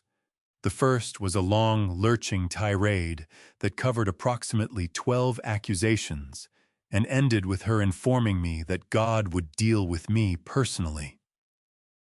The second was shorter and more focused, mostly concerned with what she intended to tell my neighbors, my doctor, and what she called my community. I had listened to both and saved them because Rebecca had told me to save everything, and I had not called back. This third message was different. Her voice on the recording was not the voice from the living room that October night. It was not sharp or carrying or designed to fill a space. It was the voice of someone who had been crying recently and had decided to stop, and the decision was visible in the effort it took her to get each sentence out. Mr. Bennett, she said, this is Dorothy Whitmore. I know you have no reason to speak with me. I am not asking for anything. I just need to show you something. I think it matters. I will be at the Russ's Market on East Main Street tomorrow morning at 9 if you are willing to come. I called Rebecca and played her the message over the phone. Go, Rebecca said immediately. Take nothing with you. Say as little as possible. Let her talk. I arrived at the Russ's Market at 8:55 and found Dorothy already there, sitting at a small table in the cafe area near the front of the store. She had a cup of coffee in front of her that she had not touched. She was wearing a winter coat I did not recognize, dark navy, slightly too large for her, the kind of coat that might have been bought for a different body or a different life. She had aged in 3 months. I do not mean this as a figure of speech. I mean that she was visibly smaller, the way people get smaller when the structure they have been holding themselves upright against is no longer there. Her hair was grayer. Her hands around the coffee cup were unsteady in a way they had not been when she was using them to point at Claire across a living room. I sat down across from her without speaking. She looked at me for a long moment. Something moved across her face. Not contrition exactly, not yet, but the precursor to it. The expression of a person who has rehearsed an apology and then arrived at the moment and found that the rehearsed version no longer fits. He told me he was going to sell the house, she said. Which house? The one I live in. The one he bought 6 years ago and told me was mine for as long as I needed it. Her jaw tightened. He called me last week and said he needed to liquidate the asset. That is the word he used. Liquidate. Like a balance sheet. She picked up the coffee cup and set it down again without drinking. I told him he could not do that. That I had nowhere else to go. He told me I was old and that I should not become a burden to him. She said those last words in a tone that made clear she recognized them. She had heard that phrasing before. She had used it before. The recognition was written in the way her mouth pressed together after she said it. He said that to Claire, I said. Versions of it. For years. I know. Her voice dropped. I know he did. The cafe area around us was quiet. A stock boy moved cases of canned goods on a cart nearby, wheels squeaking against the linoleum. A woman at the next table was reading something on her phone and eating a muffin. Ordinary Thursday morning in January. Dorothy reached into the large navy coat and brought out a thumb drive. She set it on the table between us with the careful deliberateness of someone setting down something they are relieved to no longer be holding. Ryan asked me to keep this for him, she said. About a year ago. He said he had some important business documents he needed stored somewhere safe. He said he did not want them on his work computer, and he did not trust cloud storage. She looked at the drive. He said no one would ever think to look at his mother's house. He said it as a compliment. I looked at the thumb drive. I did not touch it. Do you know what is on it? I asked. Some of it. I opened it once about 6 months ago when I was curious. I saw account numbers, contracts, transfers, papers with Claire's name on them that I did not understand. She looked up at me. At the time I told myself it was business, that it was complicated and I did not have the background to follow it, that Ryan would not do anything truly wrong. A pause. I was telling myself what I needed to hear. And now he wants to sell my house to cover debts he has never told me about. She pushed the thumb drive an inch closer to me across the table. I am not asking you to forgive me. I am not asking you to tell Claire I am sorry, because I do not think that would mean anything to her coming through you, and she would be right to feel that way. Her voice held steady through that sentence, but only barely. I am giving you this because my son told me that I was old and that I should not become a burden. And I realized that I had spent 30 years making sure his wife heard the same thing. I picked up the thumb drive and held it in my palm. There are papers with Claire's name on them, I said. You're certain? Yes. I put the drive in my coat pocket. I stood up. One question, I said. She looked up at me, her hands back around the coffee cup. Did you know, I asked, about what he was doing to Claire? The physical part. Did you know from the beginning, or did you find out along the way? She held my gaze for a long moment. Her eyes were dry, but the effort it took to keep them that way was visible. I knew, she said. I told myself it was discipline. I told myself she was difficult. I told myself a lot of things. I looked at her sitting there in her too large coat in a grocery store cafe on a January morning, a woman who had spent decades building a wall around her son and had woken up one day to find herself on the outside of it. I did not say anything else. I walked out into the cold and called Rebecca before I reached my car. Before I show you what was inside that USB drive, type justice in the comments. Just that one word. Let me know you are still here, because what Rebecca found on that drive did not just change the divorce case. Claire's name was on documents she had never seen in her life, and nothing was ever going to be the same after that. This story contains fictional elements added for depth and educational value. If you would prefer not to continue, you are welcome to step away now. Rebecca's office at 9 o'clock on a January evening had a different quality than it did during business hours. The overhead lights were off, and she was working under the desk lamp, which threw a circle of warm yellow light across the conference table and left the rest of the room in shadow. The building around us was empty. I could hear the elevator running somewhere below, cycling through its automatic routines, and beyond that, nothing. She had asked me to come directly after I called her from the Russ's Market parking lot. She had also called Claire and asked her to come. Claire arrived 12 minutes after I did, still in her kitchen apron, which meant she had left Helen's table mid-prep and driven straight over without stopping to change. Rebecca had the thumb drive in a small evidence bag on the corner of the table when we walked in. She had not opened it yet.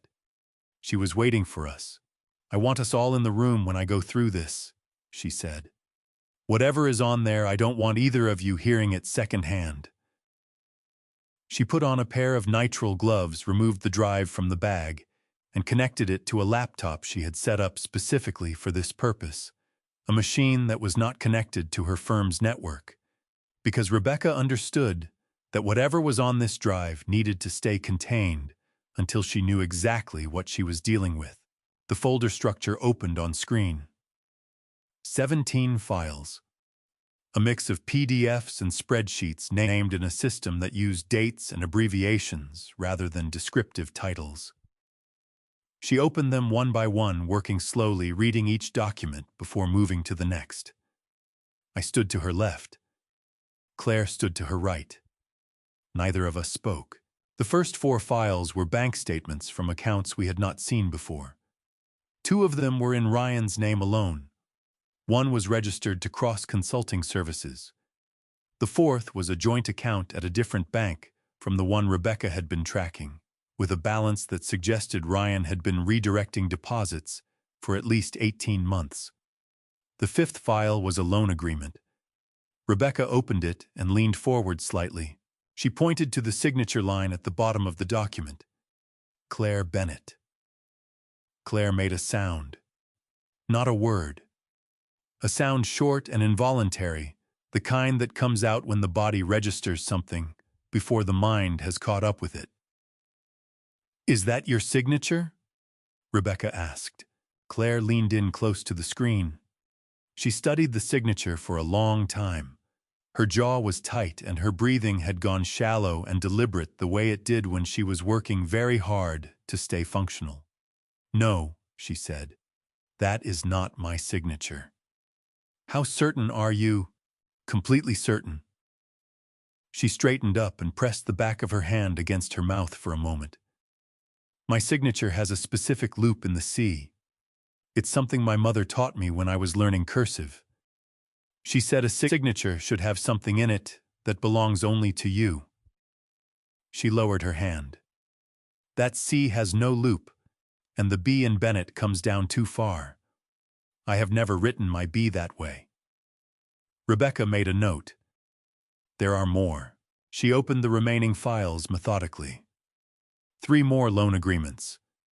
2 property transfer documents. A personal guarantee on a line of credit.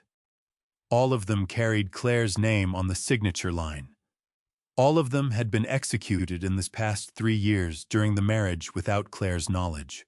Claire stood beside the table and read every document. She did not cry. Her hands were pressed flat against the edge of the table, and I could see the tendons standing out along the backs of them, the physical evidence of the effort it took her to remain upright and present while she read the record of what had been done in her name. When the last file was closed, Rebecca removed the drive and placed it back in the evidence bag. "Claire," she said, "I need you to listen to me carefully." Claire looked at her. "What you have just seen constitutes evidence of forgery under Ohio law. Ohio Revised Code, Section 2913-31 defines forgery as creating, altering, or using a written instrument with intent to defraud, knowing it to be forged. Each of these documents could potentially support a separate forgery charge, depending on how prosecutors evaluate the evidence." She set the evidence bag on the table between them. "The total value of the financial obligations Ryan created using your forged signature is somewhere in the range of $340,000. The number sat in the room. $340,000. Created in her name. While she was cooking his meals and raising his son and asking his permission to replace Ethan's worn-out sneakers. I need to bring in a document examiner," Rebecca continued. "A forensic handwriting specialist who can testify as an expert witness to the authenticity of these signatures. That process takes 10 days to 2 weeks. She looked at me. "Then we are no longer talking about a divorce case and a custody dispute." "What are we talking about?" Claire asked. Rebecca folded her hands on the table. "Forgery, fraud, possibly wire fraud in conjunction with the financial structure Diane has been documenting. These are criminal matters, Claire. They go to the prosecutor's office, not the family court." She paused. "Ryan is not just going to lose this custody case. He is going to be investigated." Claire looked at the evidence bag on the table. Then she looked at me. I did not tell her it was going to be all right. I did not tell her that justice was certain because I had lived long enough to know that certainty was a thing you earned rather than assumed. I said, "He built all of this on the assumption that you would never look." She held my gaze for a moment. Then she looked back at the evidence bag. "He was wrong," she said. Her voice was steady. Not the steadiness of someone holding themselves together, the steadiness of someone who has just felt the ground solidify under their feet for the first time in a very long time and is testing their weight against it and finding it holds. Rebecca reached for her phone and began dialing the document examiner's number. I woke before 5 that Friday morning and did not go back to sleep. This was not unusual. Since October, I had been sleeping in shorter intervals the way I had during certain periods of my working life, when a problem refused to leave the room when the lights went out. I had learned long ago not to fight it. I made coffee, I sat at the kitchen table, and I let the thinking happen. Helen's photograph was on the shelf above the radiator. It had been there for 11 years, since the week after the funeral, when I had finally been able to move through the house again, without needing to sit down every few minutes. She was laughing in the picture, caught mid-sentence at Claire and Ryan's rehearsal dinner. Her head turned toward something out of frame. Her hand raised the way it always was, when she was making a point she considered important. I looked at that photograph for a long time that morning. Helen had been sick for 14 months before she died. In that time, I had watched her make a particular kind of peace with the things she could not change. Not resignation, nothing like resignation, but a clear-eyed acceptance that some problems belong to other people. And the most loving thing you can do is trust them to carry their own weight, she had said to me once in the last month. "Arthur, the hardest thing isn't fighting. It's knowing when to step back and let someone else carry the weight." I had thought she was talking about her illness, about letting the doctors do what doctors do without my constant interference. It had taken me 11 years and one October evening in my daughter's living room to understand she might have meant something else entirely. Claire had been carrying weight I did not know about for 3 years, possibly longer. And I had been sitting 11 miles away, making beef stew and telling myself that no news was good news. I drank my coffee and looked at Helen's photograph and let that sit with me without trying to resolve it into something more comfortable. Some things do not become comfortable. They become familiar, which is different, and that has to be enough. At 7:15, I called Rebecca. "The document examiner confirmed late last night," she said, before I could ask. "Preliminary analysis of 4 of the 7 signatures is complete. All 4 show significant inconsistencies with Claire's known handwriting samples. She'll have a full report within the week." "And the federal referral?" "I've been in contact with the FBI's Columbus resident agency. They have investigators who handle financial crimes. They have a financial crimes unit. The agent I spoke with yesterday is familiar with this type of layered structure." A brief pause. "They want to meet today, Arthur. This afternoon. They move fast when the documentation is solid." "I'll be there," I said. I called Claire after I hung up. She answered on the second ring, and from the background sounds I knew she was already in the kitchen. The particular acoustics of that space in the morning, the slight echo off the tile, the hiss of something on the stove. "The examiner confirmed the signatures," I told her. 4 out of 4 so far." She was quiet for a moment. Then, "Okay. Just that." "Okay." The word of someone who has already processed the possibility and is now simply confirming that the reality matches what they had prepared themselves for. "Rebecca and I are meeting with federal agents this afternoon," I said. "I want you to know before it happens." "Are they going to arrest him?" "Not today. This is the beginning of their process. We're providing the documentation. They will conduct their own investigation from here." Another pause. The sound of something being set on a counter. "Dad, when this is over, whatever over looks like, I want to make sure Ethan knows that his father was not just a bad husband, that there were other things happening that had nothing to do with us." Her voice was even. "I don't want him growing up thinking he comes from something shameful. I want him to understand it as clearly as a child can understand anything."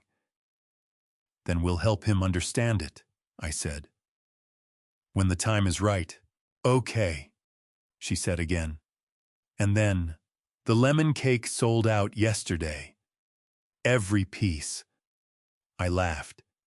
It surprised me, the laugh, the way genuine ones always do. The FBI's Columbus resident agency was exactly what I expected from a federal office designed for function rather than impression.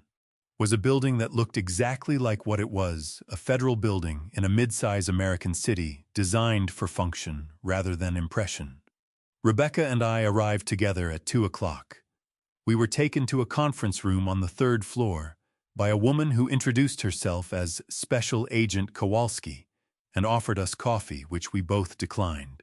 Agent Kowalski was perhaps 40, with the methodical manner of someone who has spent years separating relevant information from noise. She had a legal pad, a pen, and a recorder on the table, and she explained the recording before she turned it on, which I appreciated. Rebecca presented the documentation in the order she had organized it: bank records, cross-consulting services filings, Diane's forensic accounting report.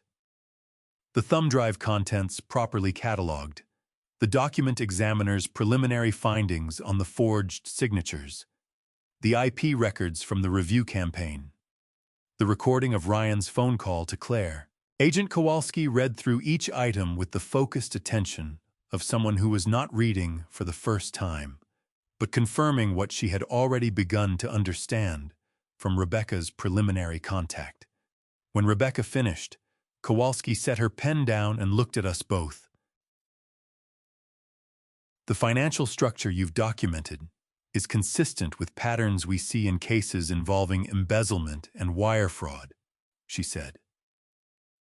The forged signature evidence adds a separate dimension. I want to be clear with you that I cannot make any representations about timeline or outcome. What I can tell you is that this office will be opening a formal inquiry. She looked at me directly then. Mr. Bennett, she said, you've put together a thorough record. I had help, I said. You always do, she said. The ones that hold together always do. We left the building at 3:45. The January light was already fading, the sky going the color of old pewter above the downtown buildings. Rebecca and I stood on the sidewalk for a moment. It's in their hands now, she said. Part of it, I said. The rest is still ours. She looked at me. The hearing is in 3 weeks. I know, I said. Claire will be ready. Rebecca called me on a Tuesday morning in February, with a particular quality of stillness in her voice that I had learned to recognize over 11 years. It was not the clipped urgency she used when something needed to happen immediately. It was quieter than that, and more considered the voice of someone who has just received a piece of information and is already thinking 3 moves ahead of it. Vanessa Cross called my office this morning, she said. She wants to meet. I was standing at my kitchen counter with a half-eaten piece of toast in my hand. I set it down. Did she say why? She said she had seen a news item about financial irregularities at Ryan's company. Apparently, the FBI inquiry has generated enough internal movement that people in his department are beginning to feel the pressure. She said she needed to talk to someone before things got worse. Rebecca paused. She asked specifically for me. She knows who you are, Peter Ryan told her. Apparently, he mentioned at some point that his wife had retained a family law attorney named Rebecca Shaw, and that it was going to be a problem. A brief, dry pause. He was more right about that than he knew. I thought about Vanessa Cross, the name in the spreadsheets, the 41 transactions, the apartment in the short north, the consulting company that did not consult on anything. What did you tell her? I asked. I told her I would meet her this afternoon. Alone. I did not want her to feel outnumbered or to think this was an interrogation. Rebecca's voice was measured. I want her comfortable enough to talk. We can evaluate what she says afterward. She called me at 4:15 after the meeting. I was at Helen's table helping Claire move a commercial shelving unit that had arrived that morning.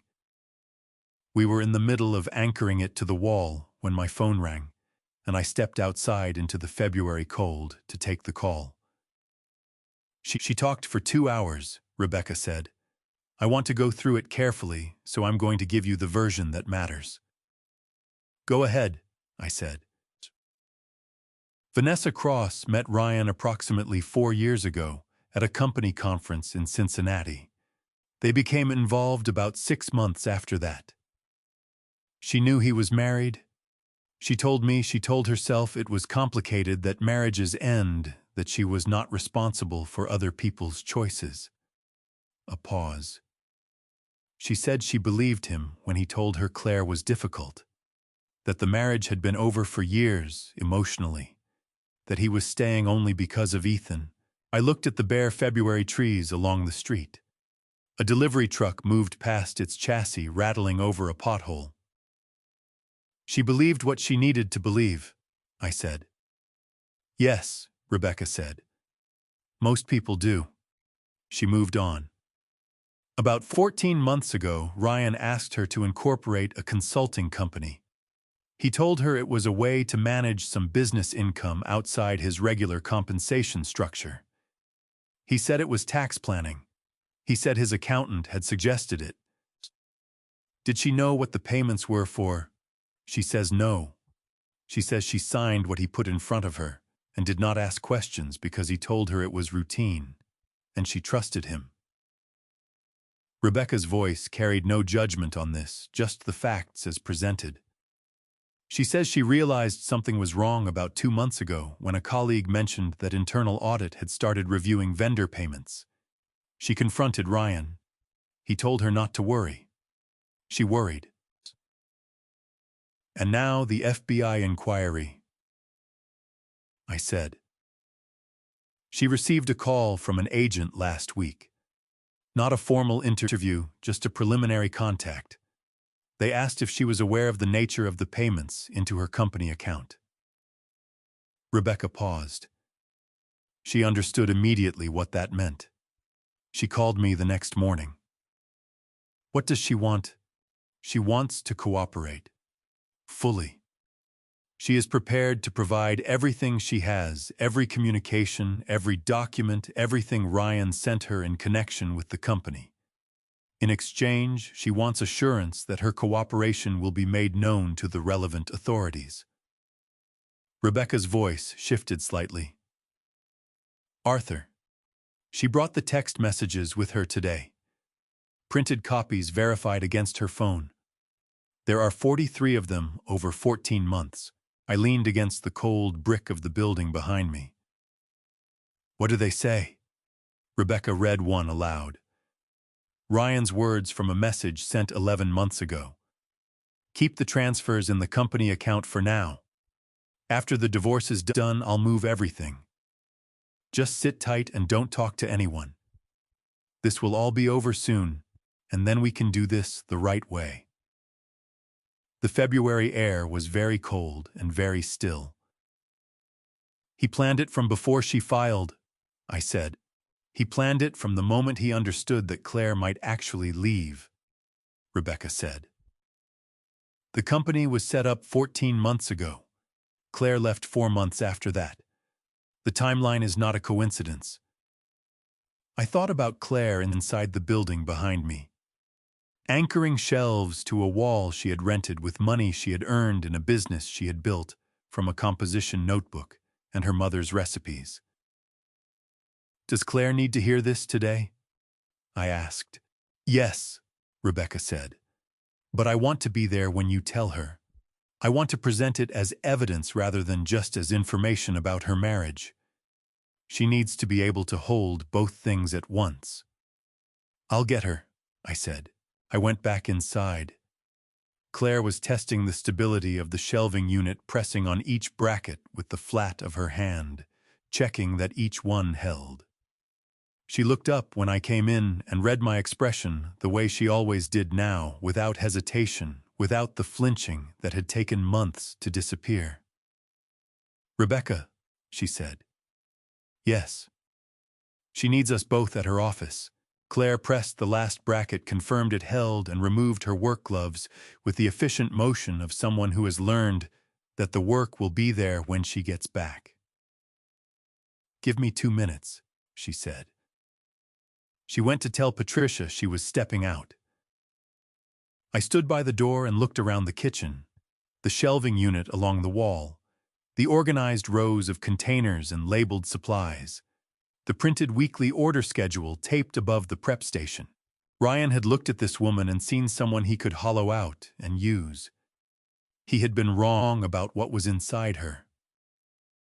We drove to Rebecca's office together, and on the way, Claire asked me only one question. Is it bad? It's the last piece, I said. She nodded and looked back at the road and did not ask anything else. The hearing was 4 days away when I drove to Helen's table on a Thursday evening and found the front door unlocked and the kitchen light on. Claire had told me she was closing early that week to prepare. What she meant by prepare was not what most people mean. She did not review documents or rehearse statements. She cooked. When Claire needed to think through something she could not yet articulate, she put her hands to work and let the rest of her mind sort itself out in the background. It was something she had gotten from Helen, though she did not know it. Helen had been the same way.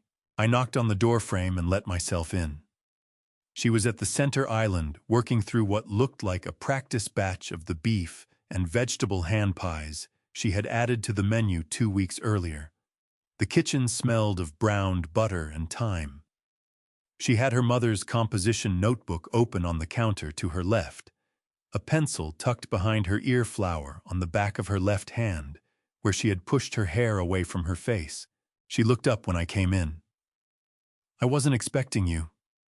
"I know," I said. "I was driving past, and the light was on." This was not entirely true. I had driven past on purpose. But she let it go the way she let most things go now, with a small nod. That meant she understood more than she was going to say. I sat on the stool at the end of the island and watched her work.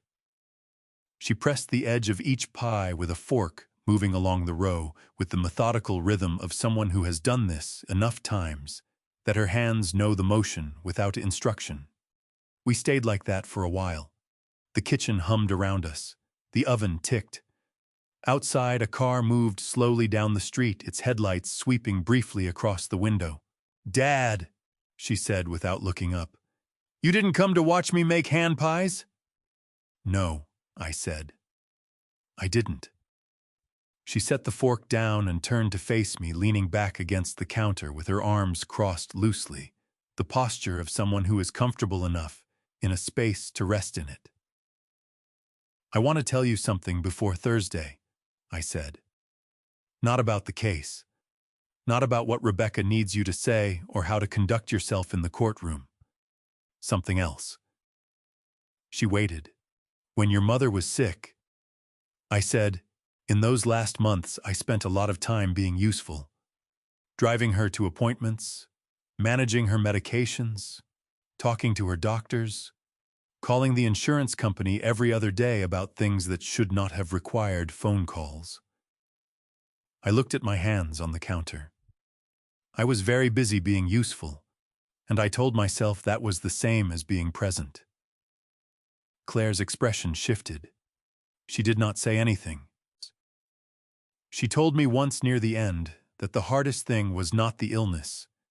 She said the hardest thing was watching the people she loved work so hard to manage the situation that they forgot to simply be in the room with her. I paused. I thought about that for years and told myself she was talking about the nurses, about the hospital staff. I did not want to understand that she was talking about me. The oven ticked. "Haas, I did the same thing with you," I said. "After Ryan, I came in, I threw the chair I called Rebecca. I drove the strategy, I sat in the meetings, I read the forensic reports. I was very busy being useful." I looked at her. And it took me a long time to ask myself whether I had done any of that 11 months earlier when I might have seen what was happening and been actually useful instead of dramatically useful after the fact. Claire's arms had uncrossed. She was standing straight now, her hands at her sides. "You couldn't have known," she said. "Shy, I could have paid closer attention," I said. "That's the honest version. I saw what I was comfortable seeing. You seemed quieter than you used to be. I told myself it was the demands of the household. You stopped coming to Sunday dinners as often. I told myself Ryan kept you busy." I held her gaze. "I was not paying close enough attention. That is on me, Claire. Not on you." She pressed her lips together. Her eyes had gone bright, the particular brightness that meant she was working to keep something contained. "I don't blame you," she said. "I never did." "I know," I said. "That's not why I'm telling you. I'm telling you because on Thursday when you walk into that courtroom, I want you to walk in knowing that what happened in that house was not something you failed to prevent. It was something that was done to you carefully and deliberately over a long period of time by someone who understood exactly how to keep you from seeing it clearly." I stopped. And because the woman who is going to walk into that courtroom is not the woman who needed me to throw a chair. She hasn't been for a long time. Claire looked at me for a long moment. The kitchen hummed. The oven ticked. Then she picked up the fork and turned back to the row of hand pies and pressed the last 2 edges closed with the same steady rhythm as before. "You know what Mom would say right now," she said. "What?" "She'd say you're getting sentimental in your old age and that it looks good on you." She glanced at me sideways. "And then she'd ask if you wanted to taste the filling." I laughed. "The real kind, the kind that starts in the chest." "Yes," I said. "I would." She spooned a small amount of the filling onto a piece of bread and handed it across the island. I tasted it. It was exactly right. The kind of food that does not announce itself but settles into you and stays. "Thursday," I said. "Thursday," she said. She turned back to the oven and opened it to check the temperature. The heat rolled out into the kitchen, warm and solid. "Dad, whatever happens in that room, I need you to know something." "Tell me," I said. She adjusted the temperature dial and closed the oven door and turned to face me with the easy confidence of a woman standing in her own kitchen, in her own business, in a life she had built with her own hands. "I'm not afraid of him anymore," she said. "I haven't been for a while. I just needed to figure out how to say it out loud." I nodded. That was enough. The Franklin County Family Court building on Mound Street had the particular quality of a place where important things happened quietly. No dramatic architecture, no columns or carved stone, just a functional building made of pale brick with hallways that smelled of floor polish and recycled air and rooms where people sat across tables from each other and a third person decided what happened next. We arrived at 8:15. Rebecca had a rolling case full of files organized by tab and cross-referenced in a system only she fully understood. Claire wore a dark navy blazer over a gray dress, her hair pulled back, minimal jewelry. She had chosen the outfit herself. She looked like exactly what she was, a woman who ran a business and was prepared to demonstrate it. Ryan was already in the courtroom when we entered. He sat at the respondent's table with his attorney, a man named Gerald Ferris, whom Rebecca had described as competent and aggressive in approximately equal measure. Ryan wore a charcoal suit. His hair was trimmed. He looked like a department head at a respectable company, which until recently he had been. He did not look at Claire when she walked in. He looked at me. I held his gaze for a moment, then looked away. I was not there to exchange anything with Ryan Whitmore. I was there to watch my daughter. The Honorable Judge Patricia Odom entered at 9 o'clock sharp. She was perhaps 60 with reading glasses on a chain and the composed authority of someone who had presided over enough of these proceedings to be neither moved nor surprised by whatever was presented to her. She reviewed her notes, acknowledged both parties, and indicated that she had familiarized herself with the preliminary filings. Rebecca spoke first. She presented the medical report from Dr. Paulson, the photographs, the clinical documentation of injuries across multiple timeframes. She presented the video from Ethan's tablet playing the relevant segment in the courtroom, Dorothy's voice clear and distinct in the recorded audio. She presented the email evidence of Ryan accessing Claire's business account and sending the rejection to Harrington Group. She presented the financial records, the dissipation of marital assets, the payments to Vanessa Cross, the forensic accounting report from Diane Marsh. She presented the document examiner's full report on the forged signatures. She presented the text messages from Ryan to Vanessa about holding assets until the divorce was complete. She presented the IP records from the coordinated review campaign against Helen's Table. She presented the financial statements from Helen's Table LLC, 3 months of clean books, a corporate contract, a part-time employee on payroll. She laid it all down without drama, each item in sequence, each one connected to the next. The whole thing building the way a carefully constructed wall builds one piece at a time until what stands in front of you is solid and complete. Gerald Ferris cross-examined with the controlled aggression of a man who understood his position, was difficult. He focused on the chair incident, characterizing Arthur's intervention as a violent overreaction that demonstrated a pattern of instability in the family. He questioned the timeline of Helen's table, suggesting its growth was artificially supported. He challenged the provenance of the USB drive, arguing that evidence obtained through a disgruntled family member was inherently unreliable. Rebecca responded to each point methodically.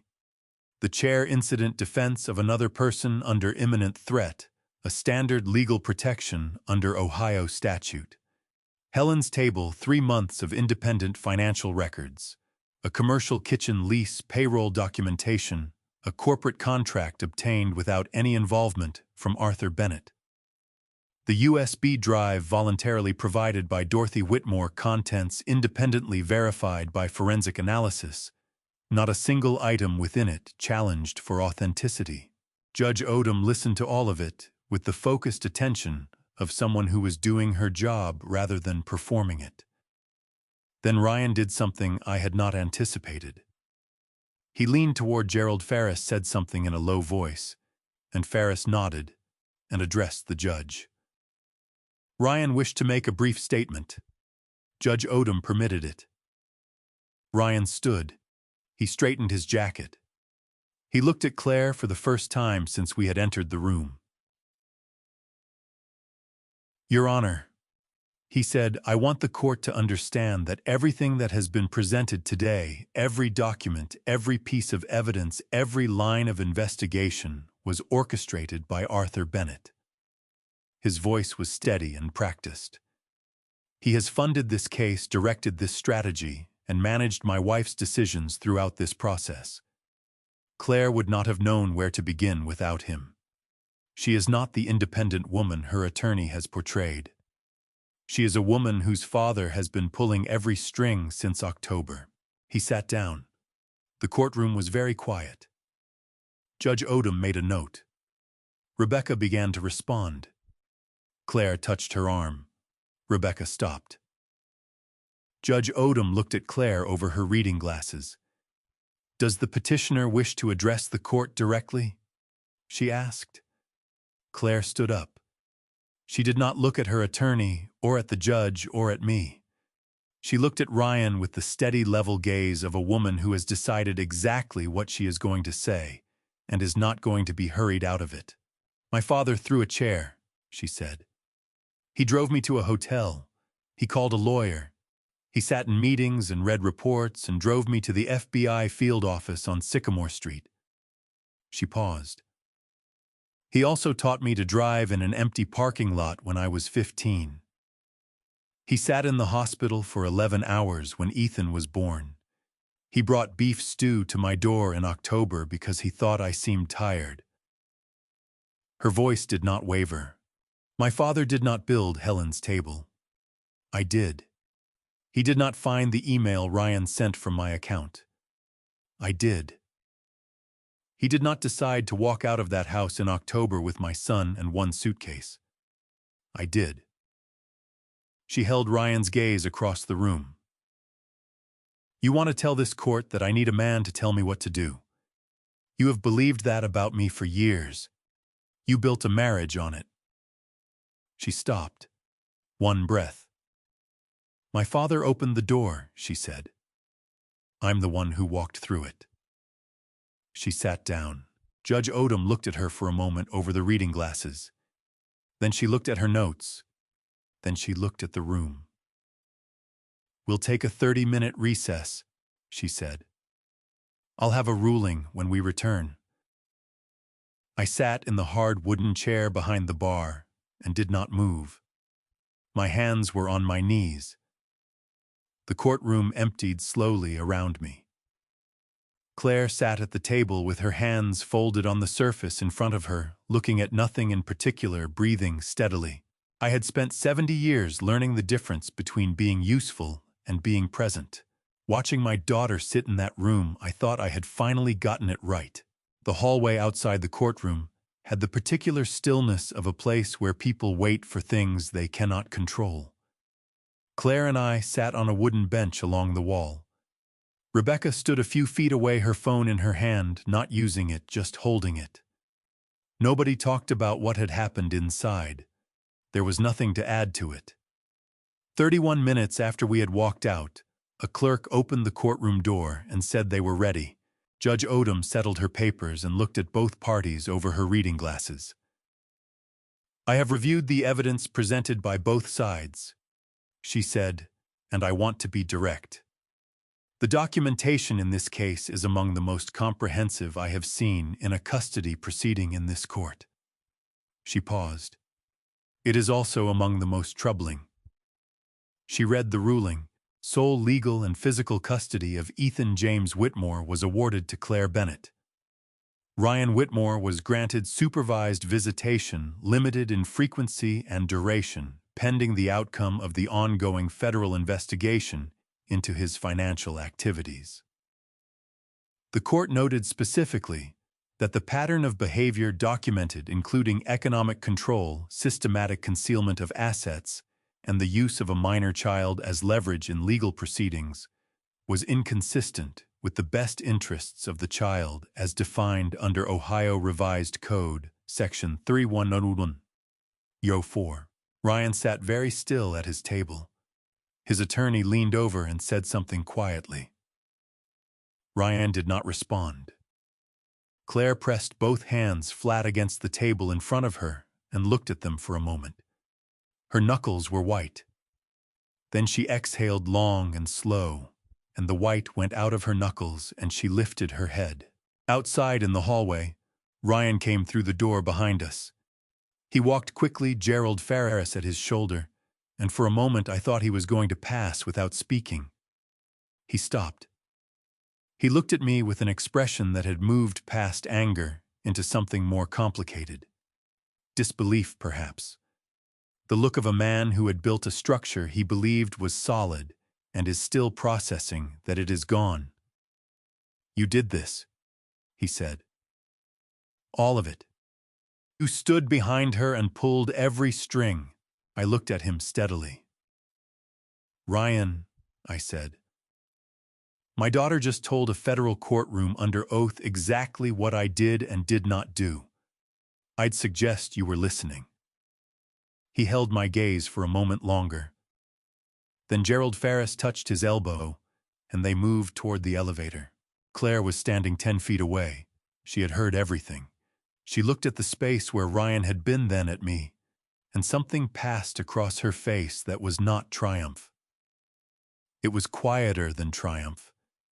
It was the expression of a woman watching a door close on something she had spent years being afraid of, and finding that when it finally closed, the sound it made was smaller than she expected.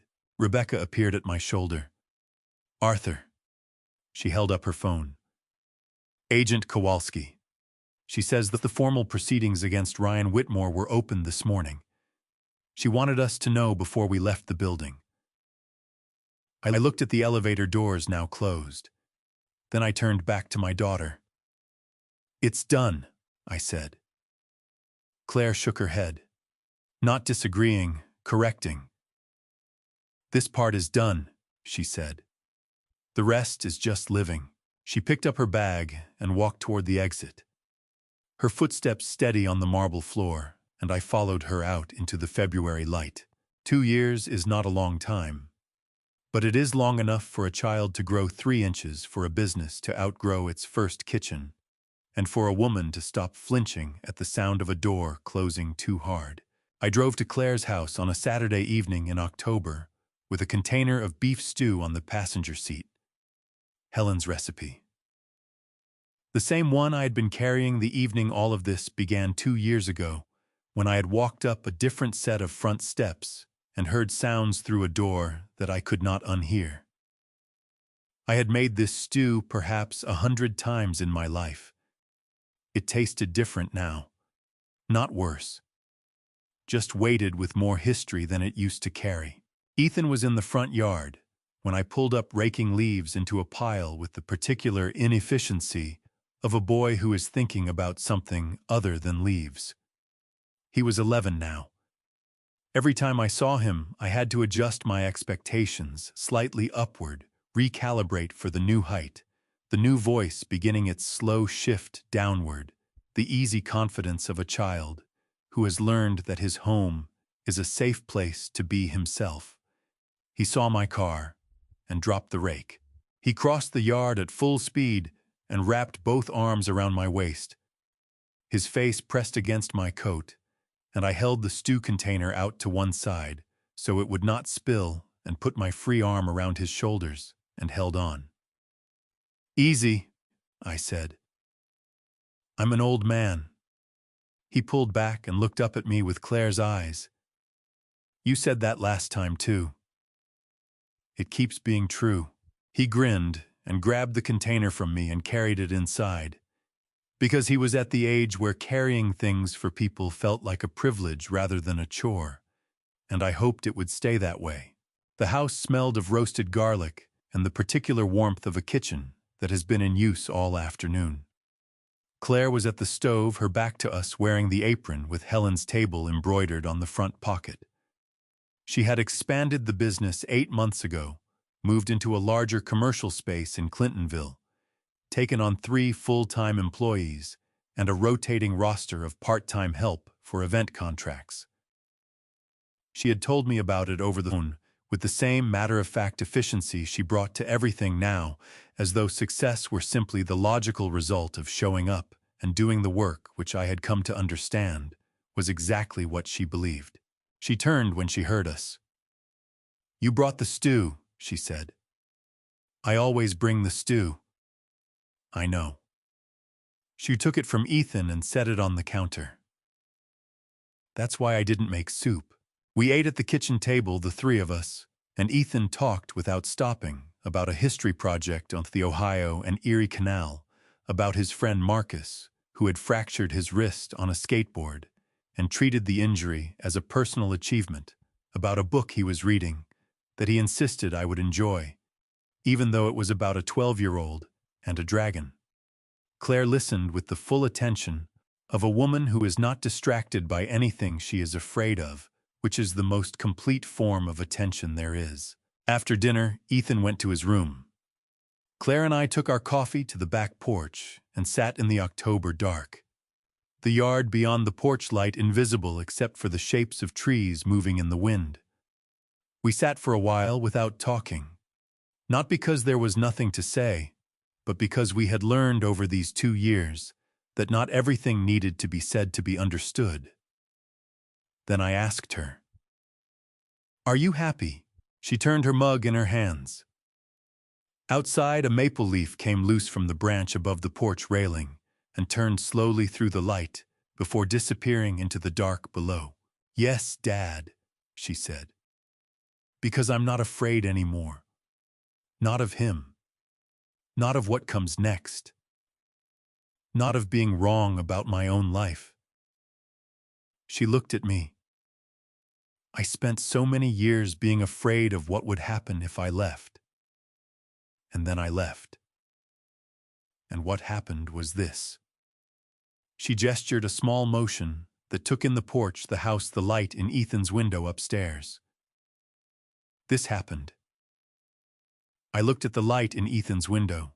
I thought about Helen, about the recipe in the passenger seat and the one before it, and the October evening when I had carried it up a different set of steps and heard something that changed the direction of everything that followed. I thought about Claire at 19, learning to drive in an empty parking lot, asking me how you know when you are ready for the road. I had told her you practice until the fear becomes smaller than the wanting. She had figured out without my help that the same was true for everything else. I set my coffee down and looked at my daughter sitting in the October dark in the life she had built, and I understood that the bravest thing either of us had done was not the chair or the phone call or the courtroom. It was this: the ordinary, unglamorous daily work of choosing to remain, of refusing to be made smaller than you are, of staying. I am not a man who speaks often about faith, but sitting on that porch in the October dark, watching my daughter breathe freely for the first time in years, I felt something I can only call grace. God does not always remove the storm.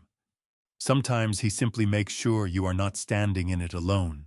These family stories are not easy ones, but the family stories worth telling are never easy. They are the ones where someone decided that enough was enough, that a child deserved better, that a woman deserved the space she was born to occupy. I was not a perfect father. I arrived late. If you see yourself in this story and the man who drove past the lit window and told himself everything was probably fine, do not do what I did. Ask the harder question. Show up before it becomes a crisis. These are the calm dad stories I wish someone had told me 30 years ago. These are the calm dad stories that do not end with a man saving the day. They end with a woman saving herself. And these calm dad stories built from family stories like this one are the ones that matter most. If this stayed with you, leave a word in the comments. Share it with someone who needs it. Subscribe so the next story finds you. Thank you for staying until the end. Truly. Stories on this channel contain fictional elements created for reflection and understanding. If this is not for you, we respect that completely. But if you are still here, we are glad.